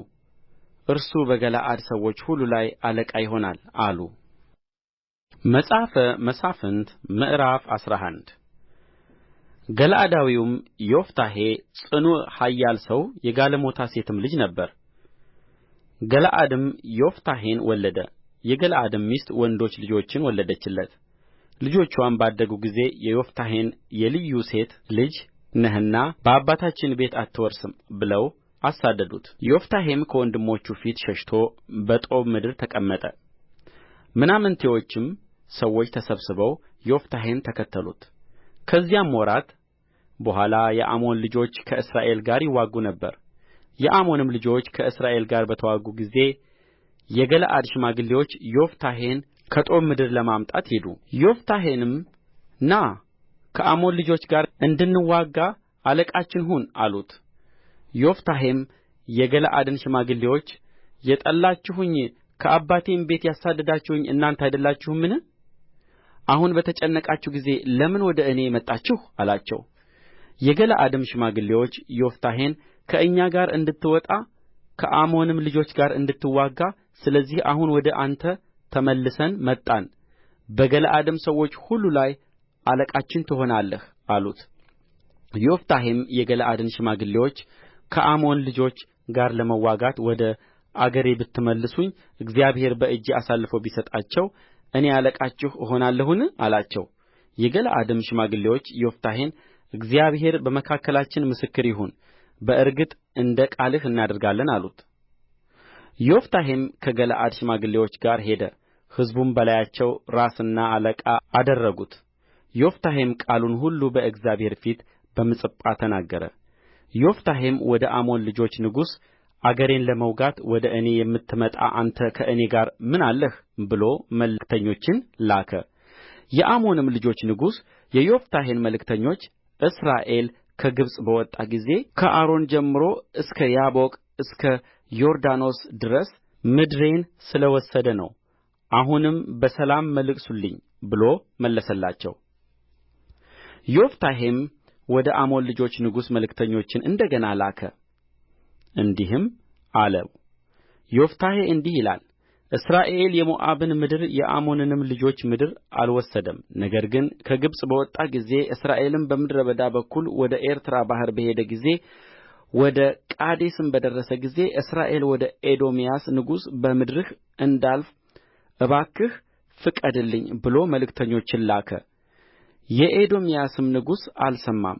እንዲሁም ወደ ሞዓብ ንጉሥ ላከ፣ እርሱም አልፈቀደም። እስራኤልም በቃዴስ ተቀመጠ፣ በምድረ በዳም በኩል ሄዱ። የኤዶምያስንና የሞዓብንም ምድር ዞሩ። ከሞዓብ ምድርም በምሥራቅ በኩል ወጡ፣ በአርኖንም ማዶ ሰፈሩ። የአርኖንም የሞዓብ ድንበር ነበረና የሞዓብን ድንበር አላለፉም። እስራኤልም ወደ አሞራዊው ወደ ሐሴቦን ንጉሥ ወደ ሴዎን መልእክተኞችን ላከ። እስራኤልም በምድርህ በኩል ወደ ስፍራችን እባክህ አሳልፈን አለው። ሴዎንም እስራኤል በድንበሩ እንዲያልፍ አላመነውም ነበር። ነገር ግን ሴዎን ሕዝቡን ሁሉ ሰበሰበ፣ በያሀጽም ሰፈረ፣ ከእስራኤልም ጋር ተዋጋ። የእስራኤልም አምላክ እግዚአብሔር ሴዎንንና ሕዝቡን ሁሉ በእስራኤል እጅ አሳልፎ ሰጠ፣ መቱአቸውም። እስራኤልም በዚያ ምድር ተቀምጠው የነበሩትን የአሞራውያንን ምድር ሁሉ ወረሰ፣ ከአርኖንም እስከ ያቦቅ ድረስ ከምድረ በዳውም እስከ ዮርዳኖስ ድረስ የአሞራውያንን ምድር ሁሉ ወረሱ። የእስራኤልም አምላክ እግዚአብሔር ከሕዝቡ ከእስራኤል ፊት አሞራውያንን አስወገደ። አንተም ምድሩን ትወርሳለህን? አምላክህ ካሞሽ የሚሰጥህን አትወርስምን? እኛም አምላካችን እግዚአብሔር ከፊታችን ያስወጣቸውን የእነርሱን ምድር እንወርሳለን? ወይስ ከሞዓብ ንጉሥ ከሴፎር ልጅ ከባላቅ አንተ ትሻላለህን? በውኑ እርሱ እስራኤልን ከቶ ተጣላውን ወይስ ተዋጋውን? እስራኤልም በሐሴቦንና በመንደሮችዋ በአሮዔርና በመንደሮችዋ በአርኖንም አቅራቢያ ባሉት ከተሞች ሁሉ 300 ዓመት ተቀምጦ በነበረ ጊዜ በዚያ ዘመን ስለ ምን አልወሰዳችኋቸውም ነበር? እኔ አልበደልሁህም? አንተ ግን ከእኔ ጋር እየተዋጋህ በድለኸኛል። ፈራጁ እግዚአብሔር በእስራኤል ልጆችና በአሞን ልጆች መካከል ዛሬ ይፍረድ። ነገር ግን የዮፍታሔ የላከበት ቃል የአሞን ልጆች ንጉሥ አልሰማም። የእግዚአብሔርም መንፈስ በዮፍታሔ ላይ መጣ። እርሱም ገለዓድንና ምናሴን አለፈ፣ በገለዓድም ያለውን ምጽጳን አለፈ፣ ከምጽጳም ወደ አሞን ልጆች አለፈ። ዮፍታሔም በእውነት የአሞንን ልጆች በእጄ አሳልፈህ ብትሰጠኝ ከአሞን ልጆች ዘንድ በደኅና በተመለስሁ ጊዜ ሊገናኝህ ከቤቴ ደጅ የሚወጣው ማንኛውም ለእግዚአብሔር ይሆናል፣ ለሚቃጠልም መሥዋዕት አቀርበዋለሁ ብሎ ለእግዚአብሔር ስእለት ተሳለ። ዮፍታሔም ሊዋጋቸው ወደ አሞን ልጆች አለፈ፣ እግዚአብሔርም በእጁ አሳልፎ ሰጣቸው። በአሮዔርም እስከ ሚኒትና እስከ አቤልክራሚም ድረስ 20 ከተሞችን በታላቅ አገዳደል መታቸው። የአሞንም ልጆች በእስራኤል ልጆች ፊት ተዋረዱ። ዮፍታሔም ወደ ቤቱ ወደ ምጽጳ መጣ። እነሆም ልጁ ከበሮ ይዛ እየዘፈነች ልትገናኘው መጣች። ለእርሱም አንዲት ብቻ ነበረች፣ ከእርስዋም በቀር ወንድ ወይም ሴት ሌላ ልጅ አልነበረውም። እርስዋንም ባየ ጊዜ ልብሱን ቀድዶ አወይ ልጄ ሆይ ወደ እግዚአብሔር አፌን ከፍቻለሁና ከዚያውም እመለስ ዘንድ አልችልምና በጣም አዋረድሽኝ አስጨነቅሽኝም አላት። እርስዋም አባቴ ሆይ አፍህን ለእግዚአብሔር ከከፈትህ እግዚአብሔር በጠላቶችህ በአሞን ልጆች ላይ ተበቅሎልሃልና በአፍህ እንደ ተናገርህ አድርግብኝ አለችው። አባትዋንም ይህ ነገር ይደረግልኝ ከዚህ ሄጄ በተራሮች ላይ እንድወጣና እንድወርድ ከባልንጀሮቼም ጋር ለድንግልናዬ እንዳለቅስ 2 ወር አሰናብተኝ አለችው። እርሱም ሂጂ አላት። 2 ወርም አሰናበታት። ከባልንጀሮችዋም ጋር ሄደች፣ በተራሮችም ላይ ለድንግልናዋ አለቀሰች። 2 ወር ከተፈጸመ በኋላ ወደ አባትዋ ተመለሰች። እንደ ተሳለውም ስእለት አደረገባት። እርስዋም ወንድ አላወቀችም ነበር። የእስራኤልም ሴቶች ልጆች በዓመቱ እየሄዱ የገለዓዳዊውን የዮፍታሔን ልጅ በዓመት 4 ቀን ሙሾ እንዲያወጡ በእስራኤል ዘንድ ልማድ ሆነ። መጽሐፈ መሣፍንት ምዕራፍ 12 የኤፍሬም ሰዎች ተሰበሰቡ፣ ወደ ጻፎንም ተሻግረው ዮፍታሔን ከአሞን ልጆች ጋር ለመዋጋት ስታልፍ ከአንተ ጋር እንድንሄድ ስለ ምን አልጠራኸንም? ቤትህን በአንተ ላይ በእሳት እናቃጥለዋለን አሉት። ዮፍታሔም ከአሞን ልጆች ጋር ለእኔና ለሕዝቤ ጽኑ ጠብ ነበረን፣ በጠራኋችሁም ጊዜ ከእጃቸው አላዳናችሁኝም። እንዳላዳናችሁኝም ባየሁ ጊዜ ነፍሴን በእጄ አድርጌ በአሞን ልጆች ላይ አለፍሁ፣ እግዚአብሔርም በእጄ አሳልፎ ሰጣቸው። ለምንስ ዛሬ ልትወጉኝ ወደ እኔ መጣችሁ? አላቸው። ዮፍታሔም የገለዓድን ሰዎች ሁሉ ሰበሰበ፣ ከኤፍሬምም ጋር ተዋጋ። ኤፍሬምም ገለዓዳውያን ሆይ እናንተ በኤፍሬምና በምናሴ መካከል የተቀመጣችሁት ከኤፍሬም ሸሽታችሁ ነው ስላሉ የገለዓድ ሰዎች ኤፍሬምን መቱ። ገለዓዳውያንም ኤፍሬም የሚያልፍበትን የዮርዳኖስን መሻገሪያ ያዙባቸው። የሸሸም የኤፍሬም ሰው ልለፍ ባለ ጊዜ የገለዓድ ሰዎች አንተ ኤፍሬማዊ ነህን? አሉት። እርሱም አይደለሁም ቢል እነርሱ አሁን ሺቦሌት በል አሉት። እርሱም አጥርቶ መናገር አልቻለምና ሴቦሌት አለ። ይዘውም በዮርዳኖስ መሻገሪያ አረዱት። በዚያም ጊዜ ከኤፍሬም 42,000 ሰዎች ወደቁ። ዮፍታሔም በእስራኤል ላይ 6 ዓመት ፈረደ። ገለዓዳዊውም ዮፍታሔ ሞተ፣ ከገለዓድም ከተሞች በአንዲቱ ተቀበረ። ከእርሱም በኋላ የቤተ ልሔሙ ኢብጻን በእስራኤል ላይ ፈራጅ ሆነ። 30 ወንዶች ልጆችና 30 ሴቶች ልጆች ነበሩት። 30 ሴቶች ልጆችንም ወደ ውጭ አገር ዳረ። ለወንዶች ልጆቹም ከውጭ አገር ሴቶች ልጆችን አወጣ። በእስራኤልም ላይ 7 ዓመት ፈረደ። ኢብጻንም ሞተ፣ በቤተ ልሔምም ተቀበረ። ከእርሱም በኋላ ዛብሎናዊው ኤሎም በእስራኤል ላይ ፈራጅ ሆነ። እርሱም በእስራኤል ላይ 10 ዓመት ፈረደ። ዛብሎናዊውም ኤሎም ሞተ፣ በዛብሎንም ምድር ባለችው በኤሎም ተቀበረ። ከእርሱም በኋላ የጲርዓቶናዊው የሂሌል ልጅ ዓብዶን በእስራኤል ላይ ፈራጅ ሆነ። 40 ልጆች 30 የልጅ ልጆች ነበሩት። በ70 አህያ ግልገሎች ላይ ይቀመጡ ነበር። በእስራኤልም ላይ 8 ዓመት ፈረደ። የጲርዓቶናዊውም የሂሌል ልጅ ዓብዶን ሞተ፣ በተራራማውም በአማሌቃውያን ምድር በኤፍሬም ባለችው በጲርዓቶን ተቀበረ። መጽሐፈ መሣፍንት ምዕራፍ 13 የእስራኤልም ልጆች በእግዚአብሔር ፊት እንደ ገና ክፉ ሥራ ሠሩ። እግዚአብሔርም በፍልስጥኤማውያን እጅ 40 ዓመት አሳልፎ ሰጣቸው። ከዳን ወገን የሆነ ማኑሄ የሚባል አንድ የጾርዓ ሰው ነበረ። ሚስቱም መካን ነበረች፣ ልጅም አልወለደችም። የእግዚአብሔርም መልአክ ለሴቲቱ ተገልጦ እንዲህ አላት፣ እነሆ አንቺ መካን ነሽ፣ ልጅም አልወለድሽም። ነገር ግን ትፀንሻለሽ፣ ወንድ ልጅም ትወልጃለሽ። አሁንም ተጠንቀቂ፣ የወይን ጠጅ የሚያሰክርም ነገር አትጠጪ፣ ርኩስም ነገር አትብዪ። እነሆ ትፀንሻለሽ፣ ወንድ ልጅም ትወልጃለሽ። ልጁም ከእናቱ ማኅፀን ጀምሮ ለእግዚአብሔር የተለየ ናዝራዊ ይሆናል፣ በራሱ ላይ ምላጭ አይደርስበት። እርሱም እስራኤልን ከፍልስጥኤማውያን እጅ ማዳን ይጀምራል።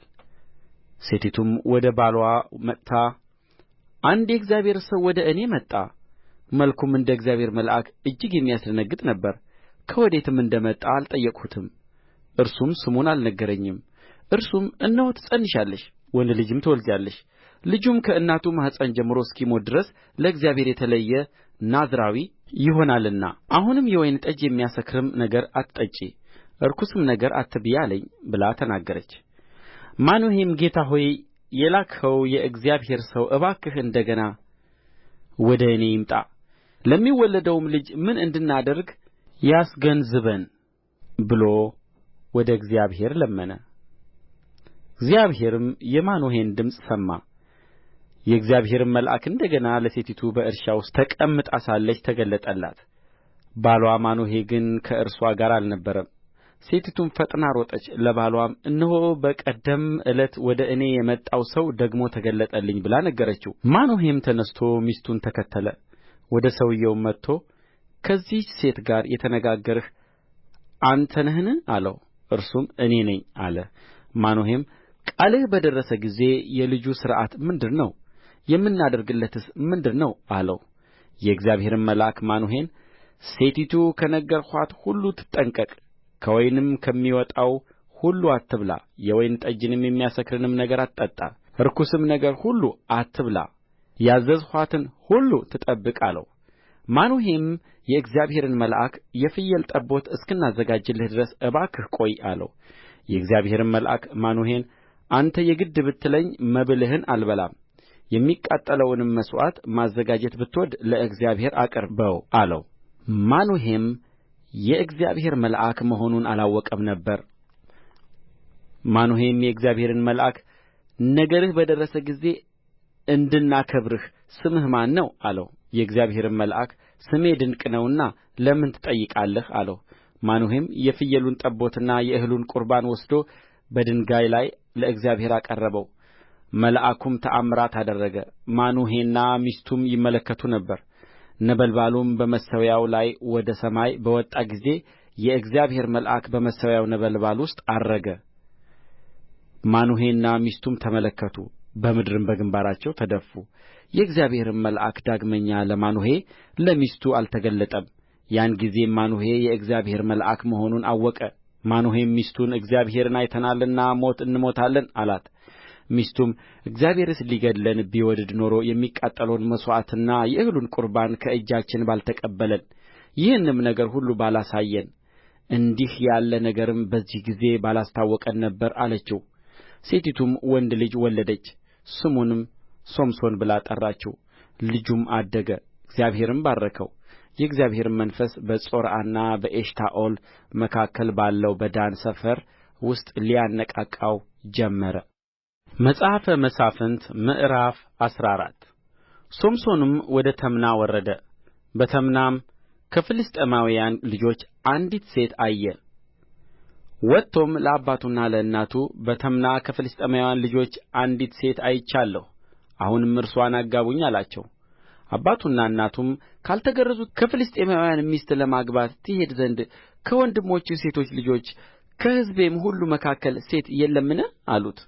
ሶምሶንም አባቱን ለዓይኔ እጅግ ደስ አሰኝታኛለችና እርስዋን አጋባኝ አለው።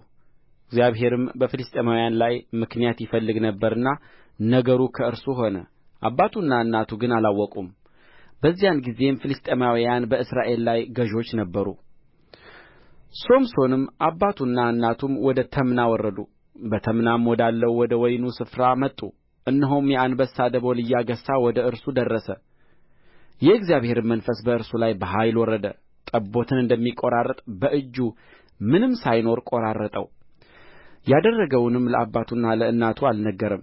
ወርዶም ከሴቲቱ ጋር ተነጋገረ፣ እጅግም ደስ አሰኘችው። ከጥቂትም ቀን በኋላ ሊያገባት ተመለሰ። የአንበሳውንም ሬሳ ያይ ዘንድ ከመንገድ ፈቀቅ አለ። እነሆም በአንበሳው ሬሳ ውስጥ ንብ ሰፍሮበት ነበር፣ ማርም ነበረበት። በእጁም ወስዶ መንገድ ለመንገድ እየበላ ሄደ። ወደ አባቱና ወደ እናቱም መጣ፣ ማሩንም ሰጣቸው። እነርሱም በሉ።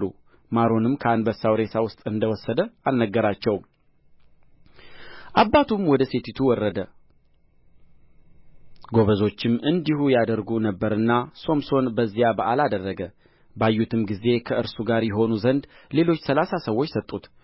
ሶምሶንም እንቈቅልሽ ልስጣችሁ፣ በሰባቱም በበዓሉ ቀኖች ውስጥ ፈትታችሁ ብትነግሩኝ 30 የበፍታ ቀሚስና 30 ልውጥ ልብስ እሰጣችኋለሁ። መፍታትም ባትችሉ 30 የበፍታ ቀሚስና 30 ልውጥ ልብስ ትሰጡኛላችሁ አላቸው። እነርሱም እንድንሰማው እንቈቅልሽህን ንገረን አሉት። እርሱም ከበለተኛ ውስጥ መብል ወጣ፣ ከብርቱም ውስጥ ጥፍጥ ወጣ አላቸው። 3 ቀንም እንቈቅልሹን መተርጐም አልቻሉም።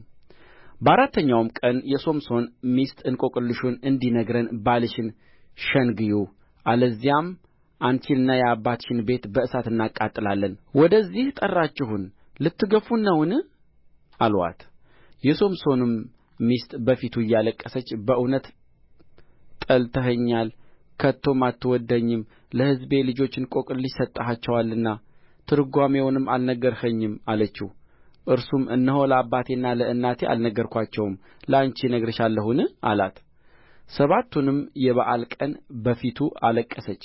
እርስዋም ነዝንዛዋለችና በሰባተኛው ቀን ነገራት። ትርጓሜውም ለሕዝብዋ ልጆች ነገረች። በሰባተኛውም ቀን ፀሐይ ሳትገባ የከተማይቱ ሰዎች ከማር የሚጣፍጥ ምንድር ነው? ከአንበሳስ የሚበረታ ማን ነው? አሉት። እርሱም በጥጃዬ ባላረሳችሁ የእንቈቅልሼን ትርጓሜ ባላወቃችሁ ነበር አላቸው። የእግዚአብሔርም መንፈስ በላዩ በኃይል ወረደ፣ ወደ አስቀሎናም ወረደ። ከዚያም 30 ሰዎችን ገደለ። ልብሳቸውንም ወስዶ እንቈቅልሹን ለፈቱት ሰዎች ሰጠ። ቍጣውም ነደደ፣ ወደ አባቱም ቤት ወጣ። የሶምሶንም ሚስት ግን ከተባበሩት ከሚዜዎች ለአንደኛው ሆነች። መጽሐፈ መሣፍንት ምዕራፍ 15 ከዚህም በኋላ በስንዴ መከር ጊዜ ሶምሶን የፍየል ጠቦት ይዞ ሚስቱን ሊጠይቅ ሄደና ወደ ጫጉላ ቤት ወደ ሚስቴ ልግባ አለ። አባትዋ ግን እንዳይገባ ከለከለው። አባትዋም ፈጽመህ የጠላሃት መስሎኝ ለሚዜህ አጋባኋት። ታናሽ እኅትዋ ከእርስዋ ይልቅ የተዋበች አይደለችምን? እባክህ በእርስዋ ፋንታ አግባት አለው። ሶምሶንም ከእንግዲህ ወዲህ በፍልስጥኤማውያን ላይ ክፉ ባደርግ እኔ ንጹሕ ነኝ አላቸው። ሶምሶንም ሄዶ 300 ቀበሮች ያዘ።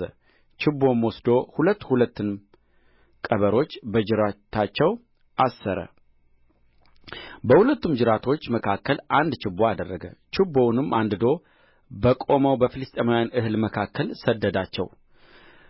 ነዶውም የቆመውን እህል ወይኑንም ወይራውንም አቃጠለ።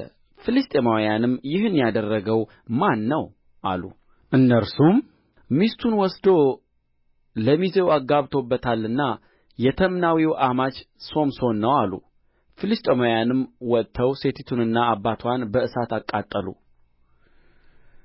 ሶምሶንም እናንተ እንዲሁ ብታደርጉ እኔ እበቀላችኋለሁ፣ ከዚያም በኋላ ዐርፋለሁ አላቸው። እርሱም ጭን ጭናቸውን ብሎ በታላቅ አገዳደል መታቸው። ወርዶም በኤጣም ዓለት ባለው ዋሻ ውስጥ ተቀመጠ። ፍልስጥኤማውያንም ወጡ፣ በይሁዳም ሰፈሩ፣ በሌሒ ላይም ተበታትነው ተቀመጡ። የይሁዳም ሰዎች በእኛ ላይ የወጣችሁት ለምንድር ነው አሉ። እነርሱም ሶምሶንን ልናስር እንዳደረገብንም ልናደርግበት መጥተናል አሉ። ከይሁዳም ሰዎች 3000 የሚያህሉ በኤጣም ዓለት ወዳለው ዋሻ ወርደው ሶምሶንን ገዦቻችን ፍልስጥኤማውያን እንደ ሆኑ አታውቅምን? ያደረግህብን ይህ ምንድር ነው አሉት። እርሱም እንዳደረጉብኝ እንዲሁ አደረግሁባቸው አላቸው።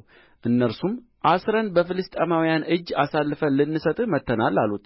ሶምሶንም እናንተ እንዳትገድሉኝ ማሉልኝ አላቸው። እነርሱም አስረን በእጃቸው አሳልፈን እንሰጥሃለን እንጂ አንገድልህም ብለው ተናገሩት። በሁለትም አዲስ ገመድ አሰሩት። በሁለቱም አዲስ ገመድ አስረው ከዓለቱ ውስጥ አወጡት። ወደ ሌሒ በመጣ ጊዜም ፍልስጥኤማውያን እልል እያሉ ተገናኙት። የእግዚአብሔርም መንፈስ በኃይል ወረደበት። ክንዱም የታሰረበት ገመድ በእሳት እንደ ተበላ እንደ ተልባ እግር ፈትል ሆነ። ማሰሪያዎቹም ከእጁ ወደቁ። አዲስም የአህያ መንጋጋ አገኘ። እጁንም ዘርግቶ ወሰደው፣ በእርሱም 1000 ሰው ገደለ። ሶምሶንም በአህያ መንጋጋ ክምር በክምር ላይ አድርጌአቸዋለሁ፣ በአህያ መንጋጋ 1000 ሰው ገድያለሁ አለ። መናገሩንም በፈጸመ ጊዜ መንጋጋውን ከእጁ ጣለ። የዚያንም ስፍራ ስም ራማትሌሒ ብሎ ጠራው፣ እርሱም እጅግ ተጠምቶ ነበርና። አንተ ይህችን ታላቅ ማዳን በባሪያህ እጅ ሰጥተሃል፣ አሁንም በጥም እሞታለሁ፣ ባልተገረዙትም እጅ እወድቃለሁ ብሎ ወደ እግዚአብሔር ጮኸ። እግዚአብሔርም በሌሒ ያለውን አዘቅት ሰነጠቀ፣ ከእርሱም ውኃ ወጣ። እርሱም ጠጣ፣ ነፍሱም ተመለሰች ተጠናከረም። ስለዚህም የዚያን ቦታ ስም ዓይንሀቆሬ ብሎ ጠራው። ይህም እስከ ዛሬ ድረስ በሌሒ አለ።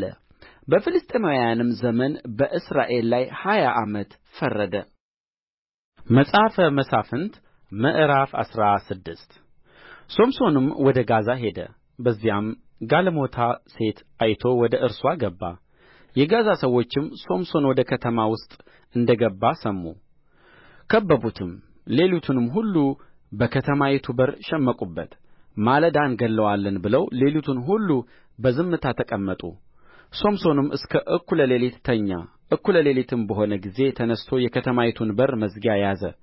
ከሁለት መቃኖችም ከመወርወሪያውም ጋር ነቀለው፣ በትከሻውም ላይ አደረገ። በኬብሮንም ፊት ወዳለው ተራራ ራስ ላይ ተሸክሞት ወጣ፣ ከዚያም ጣለው። ከዚያም በኋላ በሶሬቅ ሸለቆ የነበረች ደሊላ የተባለች አንዲት ሴትን ወደደ። የፍልስጥኤማውያንም መኳንንት ወደ እርስዋ ወጥተው እርሱን ሸንግለሽ በእርሱ ያለ ታላቅ ኃይል በምን እንደ ሆነ እኛስ እርሱን ለማዋረድ እናስረው ዘንድ የምናሸንፈው በምን እንደ ሆነ እወቂ፣ እኛም እያንዳንዳችን 100 ብር እንሰጥሻለን አሉአት። ደሊላም ሶምሶንን ታላቅ ኃይልህ በምን እንደ ሆነ እንድትዋረድስ የምትታሰርበት ምን እንደ ሆነ እባክህ ንገረኝ አለችው።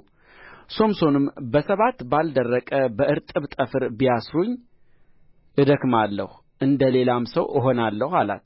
የፍልስጥኤማውያንም መኳንንት 7 ያልደረቀ እርጥብ ጠፍር አመጡላት፣ በእርሱም አሰረችው። በጓዳዋም ውስጥ ሰዎች ተደብቀው ነበር። እርስዋም ሶምሶን ሆይ ፍልስጥኤማውያን መጡብህ አለችው። እርሱም የተልባ እግር ፈትል እሳት በሸተተው ጊዜ እንዲበጠስ ጠፍሩን በጣጠሰው፣ ኃይሉም በምን እንደ ሆነ አልታወቀም። ደሊላም ሶምሶንን እነሆ አታለልኸኝ፣ የነገርኸኝም ሐሰት ነው። አሁንም የምትታሰርበት ምን እንደ ሆነ እባክህ ንገረኝ አለችው። እርሱም ሥራ ባልተሠራበት በአዲስ ገመድ ቢያስሩኝ እደክማለሁ፣ እንደ ሌላም ሰው እሆናለሁ አላት። ደሊላም አዲስ ገመድ ወስዳ በእርሱ አሰረችው። በጓዳዋም የተደበቁ ሰዎች ተቀምጠው ነበር። እርስዋም ሶምሶን ሆይ ፍልስጥኤማውያን መጡብህ አለችው። ገመዱንም ከክንዱ እንደ ፈትል በጣጠሰው። ደሊላም ሶምሶንን እስከ አሁን ድረስ አታለልኸኝ፣ የነገርኸኝም ሐሰት ነው። የምትታሰርበት ምን እንደ ሆነ ንገረኝ አለችው። እርሱም የራሴን ጠጕር 7ቱን ጕንጕን ከድር ጋር ብትጐነጕኚው በችካልም ብትቸክዪው እደክማለሁ፣ እንደ ሌላም ሰው እሆናለሁ አላት። ሶምሶንም በተኛ ጊዜ ደሊላ የራሱን ጠጕር 7ቱን ጕንጕን ከድሩ ጋር ጐነጐነችው፣ በችካልም ቸከለችውና ሶምሶን ሆይ ፍልስጥኤማውያን መጡብህ አለችው። ከእንቅልፉም ነቃ፣ ችካሉንም ከነቆንደላው ድሩንም ነቀለ። እርስዋም አንተ እወድድሻለሁ እንዴት ትለኛለህ? ልብህ ከእኔ ጋር አይደለም። ስታታልለኝ ይህ 3ኛ ጊዜህ ነው። ታላቅ ኃይልህም በምን እንደ ሆነ አልነገርኸኝም አለችው። ዕለት ዕለትም በቃልዋ ነዘነዘችው፣ አስቸገረችውም። ነፍሱም እስከ ሞት ድረስ ተጨነቀች። እርሱም ከእናቴ ማኅፀን ጀምሬ ለእግዚአብሔር የተለየሁ ነኝና በራሴ ላይ ምላጭ አልደረሰም። የራሴንም ጠጕር ብላጭ ኃይሌ ከእኔ ይሄዳል፣ እደክማለሁም፣ እንደ ሌላ ሰው እሆናለሁ ብሎ የልቡን ሁሉ ገለጠላት። ደሊላም የልቡን ሁሉ እንደ ገለጠላት ባየች ጊዜ የልቡን ሁሉ ገልጦልኛልና ይህን ጊዜ ደግሞ ኑ ብላ ላከችና የፍልስጥኤማውያንን መኳንንት ጠራች። የፍልስጥኤማውያን መኳንንትም ብሩን በእጃቸው ይዘው ወደ እርስዋ መጡ። እርስዋም በጕልበትዋ ላይ አስተኛችው። አንድ ሰውም ጠራች። እርሱም 7ቱን የራሱን ጕንጕን ላጨው። ልታዋርደውም ጀመረች። ኃይሉም ከእርሱ ሄደ። እርስዋም ሶምሶን ሆይ ፍልስጥኤማውያን መጡብህ አለችው። ከእንቅልፉም ነቅቶ እወጣለሁ፣ እንደ ወትሮውም ጊዜ አደርጋለሁ አለ። ነገር ግን እግዚአብሔር ከእርሱ እንደ ተለየው አላወቀም። ፍልስጥኤማውያንም ይዘው ዓይኑን አወጡት፣ ወደ ጋዛም አምጥተው በናስ ሰንሰለት አሰሩት። በግዞትም ሆኖ እህል ይፈጭ ነበር። የራሱም ጠጕር ከላጩት በኋላ ያድግ ጀመር። የፍልስጥኤምም መኳንንት አምላካችን ጠላታችንን ሶምሶንን በእጃችን አሳልፎ ሰጠን እያሉ ለአምላካቸው ለዳጎን ታላቅ መሥዋዕት ይሠዉ ዘንድ ደስም ይላቸው ዘንድ ተሰበሰቡ። ሕዝቡም ሁሉ ባዩት ጊዜ ምድራችንን ያጠፋውን ከእኛም ብዙ ሰው የገደለውን ጠላታችንን አምላካችን በእጃችን አሳልፎ ሰጠን እያሉ አምላካቸውን አመሰገኑ ልባቸውንም ደስ ባለው ጊዜ በፊታችን እንዲጫወት ሶምሶንን ጥሩት አሉ ሶምሶንንም ከግዞት ቤት ጠሩት በፊታቸውም ተጫወተ ተዘባበቱበትም በምሰሶና በምሰሶም መካከል አቆሙት ሶምሶንም እጁን የያዘውን ብላቴና ቤቱን የደገፉትን ምሰሶች እጠጋባቸው ዘንድ እባክህ አስይዘኝ አለው በቤትም ውስጥ ወንዶችና ሴቶች ሞልተውበት ነበር የፍልስጥኤምም መኳንንት ሁሉ በዚያ ነበሩ በቤቱም ሰገነት ላይ ሶምሶን ሲጫወት የሚያዩ 3000 የሚያህሉ ወንዶችና ሴቶች ነበሩ ሶምሶንም ስለ ሁለቱ ዓይኖቼ ፍልስጥኤማውያንን አሁን እንድበቀል እግዚአብሔር አምላክ ሆይ እባክህ አስበኝ አምላክ ሆይ ይህን አንድ ጊዜ ብቻ እባክህ አበርታኝ ብሎ እግዚአብሔርን ጠራ ሶምሶንም ቤቱ ተደግፎባቸው የነበሩትን ሁለቱን መካከለኞች ምሰሶች ያዘ አንዱን በቀኝ እጁ አንዱንም በግራ እጁ ይዞ ተጠጋባቸው ሶምሶንም ከፍልስጥኤማውያን ጋር ልሙት አለ ተጐንብሶም ምሰሶቹን በሙሉ ኃይሉ ገፋ ቤቱም በውስጡ በነበሩት መኳንንቱም በሕዝቡም ሁሉ ላይ ወደቀ በሞቱም የገደላቸው ሙታን በሕይወት ሳለ ከገደላቸው በዙ ወንድሞቹም የአባቱ ቤተ ሰቦችም ሁሉ ወረዱ ይዘውም አመጡት በጾርዓና በኤሽታኦል መካከል ባለው በአባቱ በማኑሄ መቃብር ቀበሩት እርሱም በእስራኤል ላይ 20 ዓመት ፈረደ መጽሐፈ መሣፍንት ምዕራፍ 17 በተራራማው በኤፍሬም አገር ሚካ የተባለ አንድ ሰው ነበረ እናቱንም ከአንቺ ዘንድ የተወሰደው የረገምሽበትም በጆሮዬም የተናገርሽበት 1100 ብር እነሆ በእኔ ዘንድ አለ እኔም ወስጄዋለሁ አላት እናቱም ልጄ ሆይ እግዚአብሔር ይባርክህ አለችው አንዱን 1000 አንዱን 100 ብርም መለሰላት እናቱም ይህን ብር የተቀረጸ ምስልና ቀልጦ የተሠራ ምስል አድርጌ ከእጄ ስለ ልጄ ለእግዚአብሔር እቀድሰዋለሁ አሁንም ለአንተ እመልሰዋለሁ አለች ለእናቱም ገንዘቡን በመለሰላት ጊዜ እናቱ ሁለቱን 100 ብር ወስዳ ለአንጥረኛ ሰጠችው እርሱም የተቀረጸ ምስልና ቀልጦ የተሠራ ምስል አደረገው ያም በሚካ ቤት ነበረ ሰውዮውም ሚካ የአምላክ ቤት ነበረው ኤፉድና ተራፊም አደረገ ከልጆቹም አንዱን ቀደሰው ካህንም ሆነለት በዚያም ዘመን በእስራኤል ዘንድ ንጉሥ አልነበረም ሰውም ሁሉ በፊቱ መልካም መስሎ የታየውን ያደርግ ነበር በቤተ ልሔም ይሁዳም ከይሁዳ ወገን የሆነ አንድ ጕልማሳ ነበረ እርሱም ሌዋዊ ነበረ በዚያም ይቀመጥ ነበር ይህም ሰው የሚቀመጥበትን ስፍራ ለመሻት ከከተማው ከቤተ ልሔም ይሁዳ ወጣ ሲሄድም ወደ ተራራማው ወደ ኤፍሬም አገር ወደ ሚካ ቤት መጣ ሚካም ከወዴት መጣህ አለው እርሱም ከቤተ ልሔም ይሁዳ የሆንሁ ሌዋዊ ነኝ የምቀመጥበትንም ስፍራ ለመሻት እሄዳለሁ አለው ሚካም ከእኔ ዘንድ ተቀመጥ አባትና ካህንም ሁነኝ እኔም ልብሶችህንና ምግብህን በእየዓመቱም 10 ብር እሰጥሃለሁ አለው ሌዋዊውም ገባ ሌዋዊውም ከሰውዮው ጋር መቀመጥን ፈቀደ ጕልማሳውም ከልጆቹ እንደ አንዱ ሆነለት ሚካም ሌዋዊውን ቀደሰ ጕልማሳውም ካህኑ ሆነለት በሚካም ቤት ነበረ ሚካም ሌዋዊ ካህን ስለ ሆነልኝ እግዚአብሔር መልካም እንዲሠራልኝ አሁን አውቃለሁ አለ መጽሐፈ መሣፍንት ምዕራፍ 18 በዚያም ዘመን በእስራኤል ዘንድ ንጉሥ አልነበረም እስከዚያም ቀን ድረስ ለዳን ነገድ በእስራኤል ነገዶች መካከል ርስት አልደረሰላቸውም ነበርና በዚያ ዘመን የሚቀመጡባት ርስት ይሹ ነበር የዳንም ልጆች ከወገናቸው 5 ጽኑዓን ሰዎች ምድሪቱን እንዲሰልሉና እንዲመረምሩ ሄዱ ምድሪቱንም ሰልሉ ብለው ከጾርዓና ከኤሽታኦል ሰደዱ እነዚያም ወደ ተራራማው ወደ ኤፍሬም አገር ወደ ሚካ ቤት መጥተው በዚያ አደሩ በሚካ ቤት አጠገብም በነበሩ ጊዜ የሌዋዊውን የጕልማሳውን ድምፅ አወቁ ወደ እርሱም ቀርበው ወደዚህ ማን አመጣህ በዚህስ የምታደርገው ምንድር ነው በዚህስ ምን አለህ አሉት እርሱም ሚካ እንዲህ አደረገልኝ ቀጠረኝም እኔም ካህን ሆንሁለት አላቸው እነርሱም የምንሄድበት መንገድ የቀና መሆኑን እናውቅ ዘንድ እባክህ እግዚአብሔርን ጠይቅልን አሉት እርሱም የምትሄዱበት መንገድ በእግዚአብሔር ፊት ነውና በደኅና ሂዱ አላቸው አምስቱም ሰዎች ሄዱ ወደ ሌሳም መጡ በውስጡም የነበሩትን ሕዝብ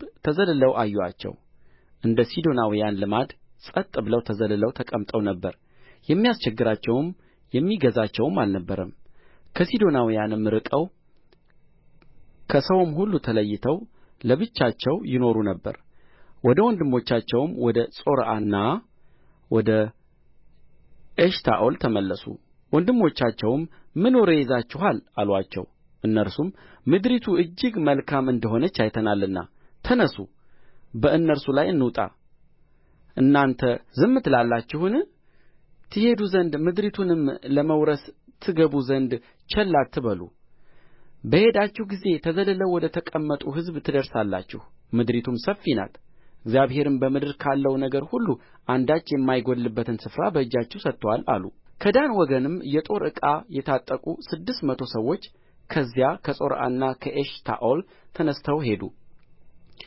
ወጥተውም በይሁዳ ባለች በቂርያትይዓሪም ሰፈሩ ስለዚህም የዚያ ስፍራ ስም እስከ ዛሬ ድረስ የዳን ሰፈር ተብሎ ተጠራ እነሆም ከቂርያትይዓሪም በስተ ኋላ ነው ከዚያም ወደ ተራራማው ወደ ኤፍሬም አገር አለፉ ወደ ሚካም ቤት መጡ የሌሳን ምድር ሊሰልሉ ሄደው የነበሩት አምስቱ ሰዎች ወንድሞቻቸውን በእነዚህ ቤቶች ውስጥ ኤፉድና ተራፊም የተቀረጸ ምስልና ቀልጦ የተሠራ ምስልም እንዳሉ ታውቃላችሁን አሁንም የምታደርጉትን ምከሩ ብለው ተናገሩአቸው ከመንገዱም ፈቀቅ ብለው ጕልማሳው ሌዋዊ ወደ ነበረበት ወደ ሚካ ቤት መጡ ደኅንነቱንም ጠየቁት የጦር ዕቃም የታጠቁት ከዳን ልጆች የሆኑት 600 ሰዎች በደጃፉ አጠገብ ቆመው ነበር ምድሪቱንም ሊሰልሉ ሄደው የነበሩት አምስቱ ሰዎች ወጥተው ወደዚያ ገቡ የተቀረጸውን ምስል ኤፉዱንም ተራፊሙንም ቀልጦ የተሠራውን ምስሉንም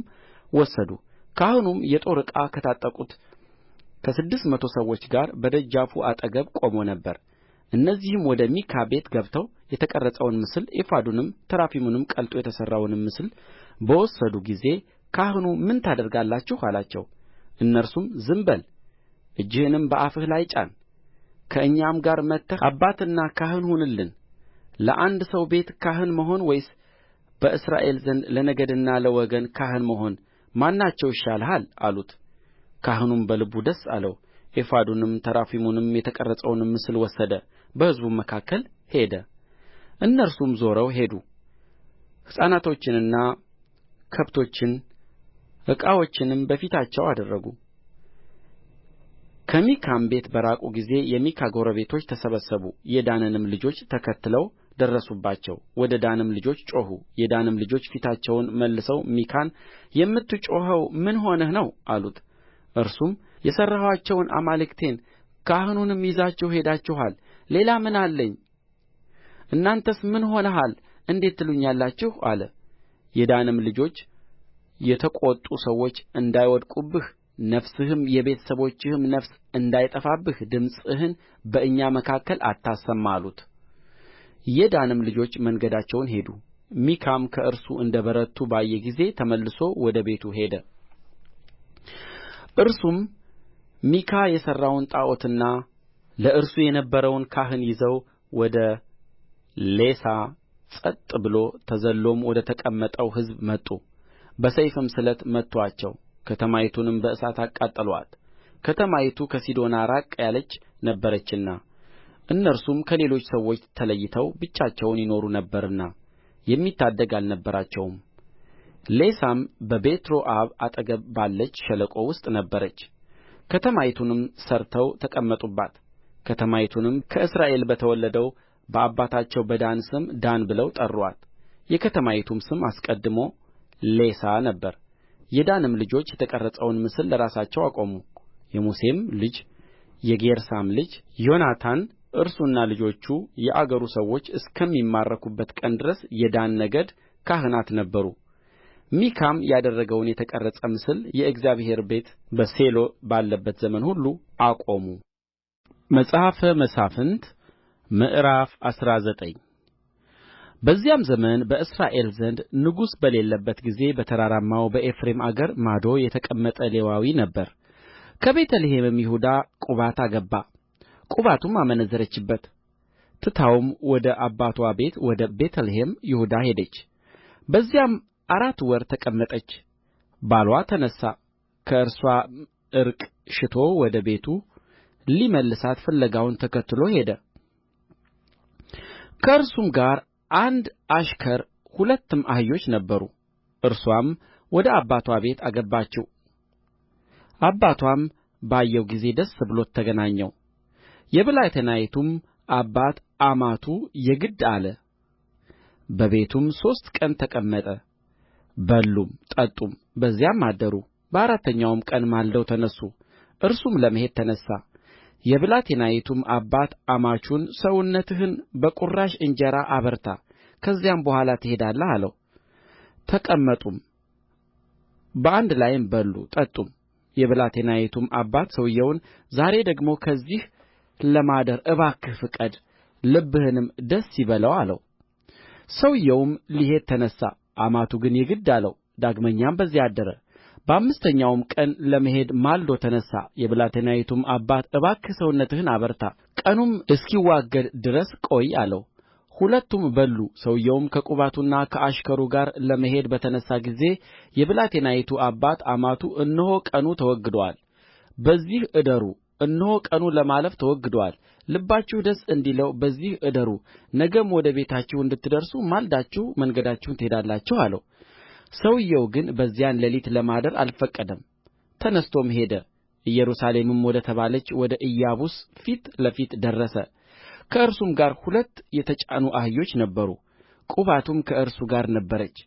ወደ ኢያቡስም በደረሱ ጊዜ መሸባቸው። አሽከሩም ጌታውን ና ወደዚህ ወደ ኢያቡሳውያን ከተማ እባክህ እናቅና፣ በእርስዋም እንደር አለው። ጌታውም ከእስራኤል ወገን ወዳልሆነች ወደ እንግዳ ከተማ አንገባም፣ እኛ ወደ ጊብዓ እንለፍ አለው። አሽከሩንም ና ከእነዚህ ስፍራ ወደ አንዱ እንቅረብ፣ በጊብዓ ወይም በራማ እንደር አለው። መንገዳቸውንም ይዘው ሄዱ። የብንያምም ነገድ በምትሆነው በጊብዓ አጠገብ ሳሉ ፀሐይ ገባችባቸው። በጊብዓም ገብተው ያድሩ ዘንድ ወደዚያ አቀኑ። በገባም ጊዜ ሊያሳድራቸው ማንም በቤቱ አልተቀበላቸውምና በከተማው አደባባይ ተቀመጡ። እነሆም አንድ ሽማግሌ ከእርሻው ሥራ ወደ ማታ መጣ። ይህም ሰው ከተራራማው ከኤፍሬም አገር ነበረ። በጊብዓም በእንግድነት ተቀምጦ ነበር። የዚያ አገር ሰዎች ግን ብንያማውያን ነበሩ። ዓይኑንም አንሥቶ መንገደኛውን በከተማው አደባባይ አየ። ሽማግሌውም ወዴት ትሄዳለህ? ከወዴትስ መጣህ? አለው። እርሱም እኛ ከቤተ ልሔም ይሁዳ ወደ ተራራማው ወደ ኤፍሬም አገር ማዶ እናልፋለን። እኔ ከዚያ ነኝ። ወደ ቤተ ልሔምም ይሁዳ ሄጄ ነበር። አሁንም ወደ እግዚአብሔር ቤት እሄዳለሁ። በቤቱም የሚያሳድረኝ አጣሁ። ለአህዮቻችን ገለባና ገፈራ አለን፣ ለእኔ ለገረድህ ከባሪያዎችህም ጋር ላለው አሽከር እንጀራና የወይን ጠጅ አለን፣ አንዳችም አላጣንም አለው። ሽማግሌውም ሰላም ላንተ ይሁን፣ የምትሻውንም ሁሉ እኔ እሰጥሃለሁ፣ በአደባባይ ግን አትደር አለው። ወደ ቤቱም አስገባው።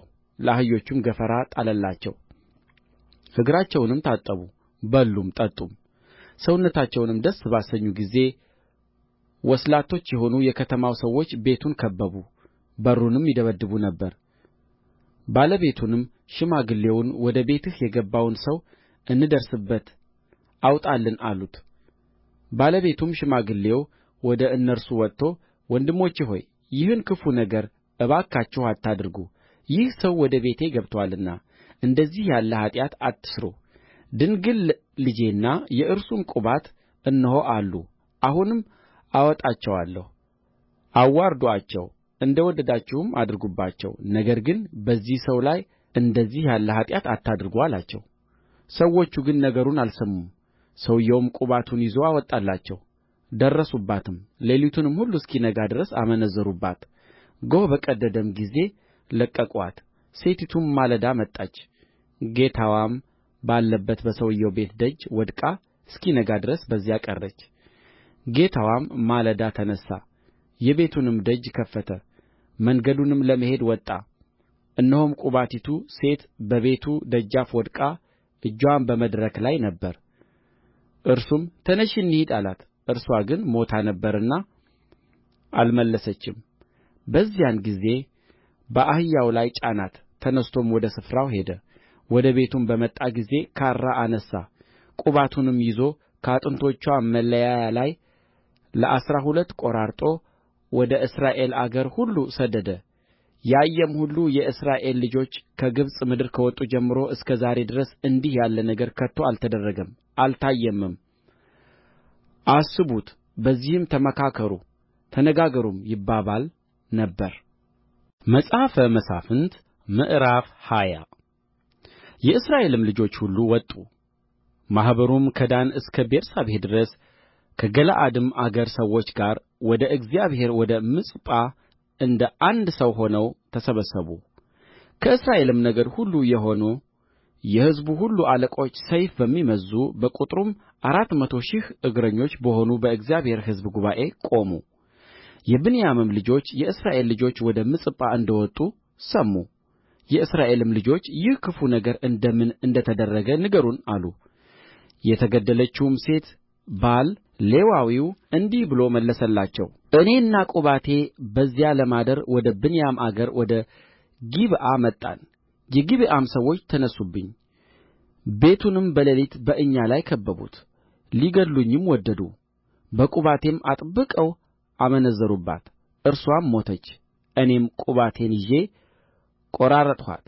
በእስራኤልም ዘንድ እንደዚህ ያለ ኃጢአትና ስንፍና ስለ ተሠራ ወደ እስራኤል ርስት አገር ሁሉ ሰደድሁ። እነሆ የእስራኤል ልጆች ሆይ ሁላችሁ ምክራችሁንና እዝናታችሁን በዚህ ስጡ። ሕዝቡም ሁሉ እንደ አንድ ሰው ተነሥተው አሉ፣ ከእኛ ዘንድ ማንም ወደ ድንኳኑ አይሄድም፣ ወደ ቤቱም አይመለስም። ነገር ግን በጊብዓ ላይ የምናደርገው ነገር ይህ ነው፣ በዕጣ እንወጣበታለን። ወደ ብንያም ጊብዓ በመጡ ጊዜ እርስዋ በእስራኤል ላይ እንዳደረገችው እንደ ስንፍናዋ እንዲያደርጉ ለሕዝቡ ስንቅ የሚይዙ ከእስራኤል ነገድ ሁሉ ከመቶ 10 ሰው ከሺሁም 100 ሰው ከአሥሩም ሺህ 1,000 ሰው እንወስዳለን። የእስራኤልም ሰዎች ሁሉ እንደ አንድ ሰው ሆነው በከተማይቱ ላይ ተሰበሰቡ። የእስራኤልም ነገዶች በእናንተ መካከል የተደረገ ይህ ክፉ ነገር ምንድር ነው? አሁንም እንድንገድላቸው ከእስራኤልም ክፋትን እንድናርቅ በጊብዓ ውስጥ ያሉትን ምናምንቴዎቹን ሰዎች አውጥታችሁ ስጡን ብለው ወደ ብንያም ነገድ ሁሉ ሰዎችን ላኩ። የብንያምም ልጆች ግን የወንድሞቻቸውን የእስራኤልን ልጆች ቃል ሊሰሙ አልወደዱም። የብንያምም ልጆች ከእስራኤል ልጆች ጋር ሊዋጉ ከየከተማው ወደ ጊብዓ ተሰበሰቡ። በዚያም ቀን ከየከተማው የመጡ የብንያም ልጆች ተቈጠሩ። ቍጥራቸውም ከጊብዓ ሰዎች ሌላ 26,000 ሰይፍ የሚመዝዙ ሰዎች ነበሩ። ከጊብዓም 700 የተመረጡ ሰዎች ተቈጠሩ። ከእነዚያም ሕዝብ ሁሉ 700 የተመረጡ ግራኝ ሰዎች ነበሩ። እነዚህም ሁሉ ድንጋይ ይወነጭፉ ነበር፣ አንዲት ጠጕርስ እንኳ አይስቱም። ከብንያምም ልጆች ሌላ የእስራኤል ሰዎች 400,000 ሰይፍ የሚመዝዙ ሰዎች ተቈጠሩ። እነዚህም ሁሉ ሰልፈኞች ነበሩ። የእስራኤልም ልጆች ተነሥተው ወደ ቤቴል ወጡ። እግዚአብሔርንም የብንያምን ልጆች ለመዋጋት አስቀድሞ ማን ይወጣል ብለው ጠየቁት። እግዚአብሔርም ይሁዳ ይቅደም አለ። የእስራኤልም ልጆች በማለዳ ተነሥተው በጊብዓ ፊት ሰፈሩ። የእስራኤልም ሰዎች ከብንያም ጋር ሊዋጉ ወጡ። የእስራኤልም ሰዎች በጊብዓ አጠገብ በእነርሱ ላይ ተሰልፈው ቆሙ። የብንያምም ልጆች ከጊብዓ ወጡ። በዚያም ቀን ከእስራኤላውያን 22,000 ሰዎች ገደሉ። ሕዝቡም የእስራኤል ሰዎች ተበራቱ። በፊተኛውም ቀን በተሰለፉበት ስፍራ ደግሞ ተሰለፉ። የእስራኤልም ልጆች ወጥተው በእግዚአብሔር ፊት እስከ ማታ ድረስ አለቀሱ። እግዚአብሔርንም ከወንድሞቻችን ከብንያም ልጆች ጋር ለመዋጋት ዳግመኛ እንቀርባለን ብለው ጠየቁ። እግዚአብሔርም በእነርሱ ላይ ውጡ አለ። በሁለተኛውም ቀን የእስራኤል ልጆች ከብንያም ልጆች ጋር ሊዋጉ ቀረቡ። በሁለተኛውም ቀን ብንያም ከጊብዓ በእነርሱ ላይ ወጣ። ከእስራኤልም ልጆች ደግሞ 18,000 ሰዎች ገደሉ። እነዚህም ሁሉ ሰይፍ የሚመዝዙ ነበሩ። የእስራኤልም ልጆች ሁሉ ሕዝቡም ሁሉ ወጥተው ወደ ቤቴል መጡ አለቀሱም በዚያም በእግዚአብሔር ፊት ተቀመጡ በዚያም ቀን እስከ ማታ ድረስ ጾሙ በእግዚአብሔር ፊት የሚቃጠልና የደኅንነት መሥዋዕት አቀረቡ በዚያም ዘመን የእግዚአብሔር የቃል ኪዳኑ ታቦት በዚያ ነበረና በዚያም ዘመን የአሮን ልጅ የአልዓዛር ልጅ ፊንሐስ በፊቱ ይቆም ነበርና የእስራኤል ልጆች እግዚአብሔርን ከወንድሞቻችን ከብንያም ልጆች ጋር ለመዋጋት ዳግመኛ እንውጣን ወይስ እንቅር ብለው ጠየቁ እግዚአብሔርም ነገ በእጃችሁ አሳልፌ እሰጣችኋለሁና ውጡ አለ እስራኤልም ከጊብዓ ዙሪያ የተደበቁ ሰዎች አኖሩባት በሦስተኛውም ቀን የእስራኤል ልጆች ወደ ብንያም ልጆች ወጡ በጊብዓም ፊት እንደ ቀድሞው ጊዜ ተሰለፉ የብንያምም ልጆች በሕዝቡ ላይ ወጡ ከከተማይቱም ተሳቡ እንደ ቀድሞውም ጊዜ በአውራዎቹ መንገዶች አንደኛው ወደ ቤቴል ሁለተኛውም ወደ ጊብዓ ሜዳ በሚወስዱት መንገዶች ላይ ሕዝቡን ይመቱ ይገድሉም ጀመር ከእስራኤልም 30 የሚያህሉ ሰዎችን ገደሉ የብንያምም ልጆች እንደ ቀድሞው በፊታችን ተመቱ አሉ የእስራኤል ልጆች ግን እንሽሽ ከከተማም ወደ መንገድ እንሳባቸው አሉ የእስራኤልም ሰዎች ሁሉ ከስፍራቸው ተነሥተው በበኣልታማር ተሰለፉ ከእስራኤልም ተደብቀው የነበሩት ከስፍራቸው ከጊብዓ ሜዳ ወጡ ከእስራኤልም ሁሉ የተመረጡ 10,000 ሰዎች ወደ ጊብዓ አንጻር መጡ ሰልፍም በርትቶ ነበር መከራም እንዲያገኛቸው አላወቁም ነበር እግዚአብሔርም ብንያምን በእስራኤል ፊት መታ በዚያም ቀን የእስራኤል ልጆች ከብንያም 25,100 ሰዎች ገደሉ እነዚህ ሁሉ ሰይፍ የሚመዝዙ ነበሩ የብንያም ልጆች እንደ ተመቱ አዩ የእስራኤል ልጆች ግን በጊብዓ ላይ በኖሩት ድብቅ ጦር ታምነዋልና ለብንያም ስፍራ ለቀቁላቸው ተደብቀውም የነበሩት ፈጥነው ወደ ጊብዓ ሮጡ ተደብቀውም የነበሩት መጥተው ከተማውን ሁሉ በሰይፍ ስለት መቱ የተደበቁትም ሰዎች ከከተማው ብዙ ጢስ እንደ ደመና እንዲያስነሡ በእስራኤል ልጆችና በተደበቁት ሰዎች መካከል ምልክት ተደርጎ ነበር የእስራኤልም ሰዎች ከሰልፉ አፈገፈጉ ብንያማውያንም እንደ ቀድሞው ሰልፍ በፊታችን ተመትተዋል እያሉ ከእስራኤል ሰዎች 30 የሚያህሉ ሰዎች መምታትና መግደል ጀመሩ ምልክቱ በጢሱ ዓምድ ከከተማው ሊወጣ በጀመረ ጊዜ ብንያማውያን ወደ ኋላቸው ተመለከቱ እነሆም የሞላ ከተማው ጥፋት ወደ ሰማይ ወጣ የእስራኤልም ሰዎች ተመለሱ የብንያምም ሰዎች ክፉ ነገር እንደ ደረሰባቸው አይተዋልና ደነገጡ ከእስራኤልም ሰዎች ፊት ጀርባቸውን መልሰው ወደ ምድረ በዳ መንገድ ሸሹ ሰልፉም ተከታትሎ ደረሰባቸው ከየከተማውም የወጡት በመካከላቸው ገደሉአቸው ብንያማውያንንም ከበቡ በምሥራቅም በኩል እስካለው እስከ ጊብዓ አንጻር ድረስ አሳደዱአቸው በመኑሔም አጠፉአቸው ከብንያምም 18,000 ሰው ሞተ እነዚህ ሁሉ ጽኑዓን ነበሩ ከእነርሱም የተረፉት ተመልሰው ወደ ምድረ በዳ ወደ ሬሞን ዓለት ሸሹ ከእነርሱም በየመንገዱ ላይ 5,000 ሰው ለቀሙ ወደ ጊድአምም አሳደዱአቸው ከእነርሱም 2,000 ሰዎችን ገደሉ እንዲሁም በዚያ ቀን ከብንያም የሞቱት 25,000 ሰይፍ የሚመዝዙ ሰዎች ነበሩ እነዚህ ሁሉ ጽኑዓን ነበሩ 600 ሰዎች ተመልሰው ወደ ምድረ በዳ ወደ ሬሞን ዓለት ሸሹ በሬሞንም ዓለት 4 ወር ተቀመጡ የእስራኤልም ሰዎች በብንያም ልጆች ላይ ዳግመኛ ተመለሱ ሞላውን ከተማ ከብቱንም ያገኙትንም ሁሉ በሰይፍ ስለት መቱ ያገኙትንም ከተማ ሁሉ በእሳት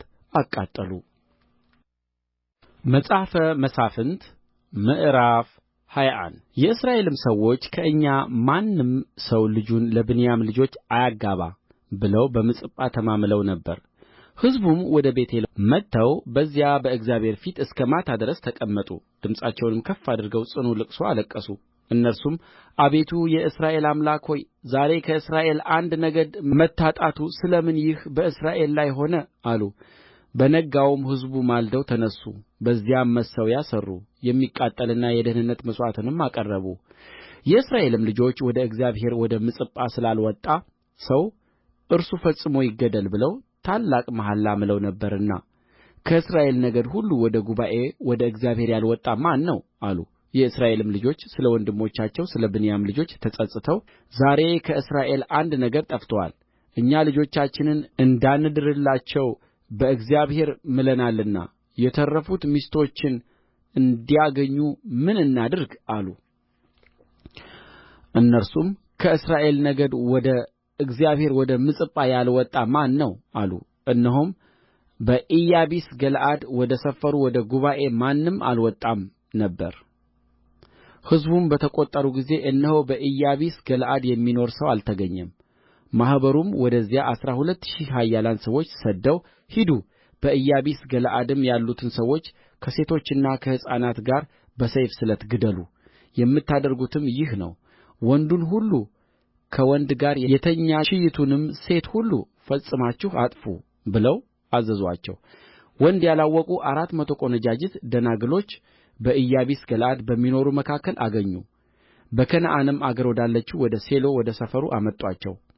ማኅበሩም ሁሉ በሬሞን ዓለት ወዳሉት ወደ ብንያም ልጆች መልእክተኞችን ላኩ፣ በዕርቅ ቃልም ተናገሩአቸው። በዚያም ጊዜ የብንያም ልጆች ተመለሱ። ከኢያቢስ ገለዓድም ሴቶች ያዳኑአቸውን ሴቶች አጋቡአቸው። ነገር ግን የሚበቁ ሴቶች አላገኙም። እግዚአብሔርም በእስራኤል ነገድ ውስጥ ስብራት ስላደረገ ሕዝቡ ስለ ብንያም ተጸጸቱ። የማኅበሩ ሽማግሌዎችም ከብንያም ሴቶች ጠፍተዋልና የቀሩት ሰዎች ሚስት እንዲያገኙ ምን እናደርጋለን አሉ። ደግሞም በእስራኤል አንድ ነገድ እንዳይደመሰስ ከብንያም ላመለጡት ርስት ይኑር። የእስራኤልም ልጆች ልጁን ለብንያም የሚድር ርጉም ይሁን ብለው ምለዋልና እኛ ልጆቻችንን ለእነርሱ ማጋባት አይሆንልንም አሉ።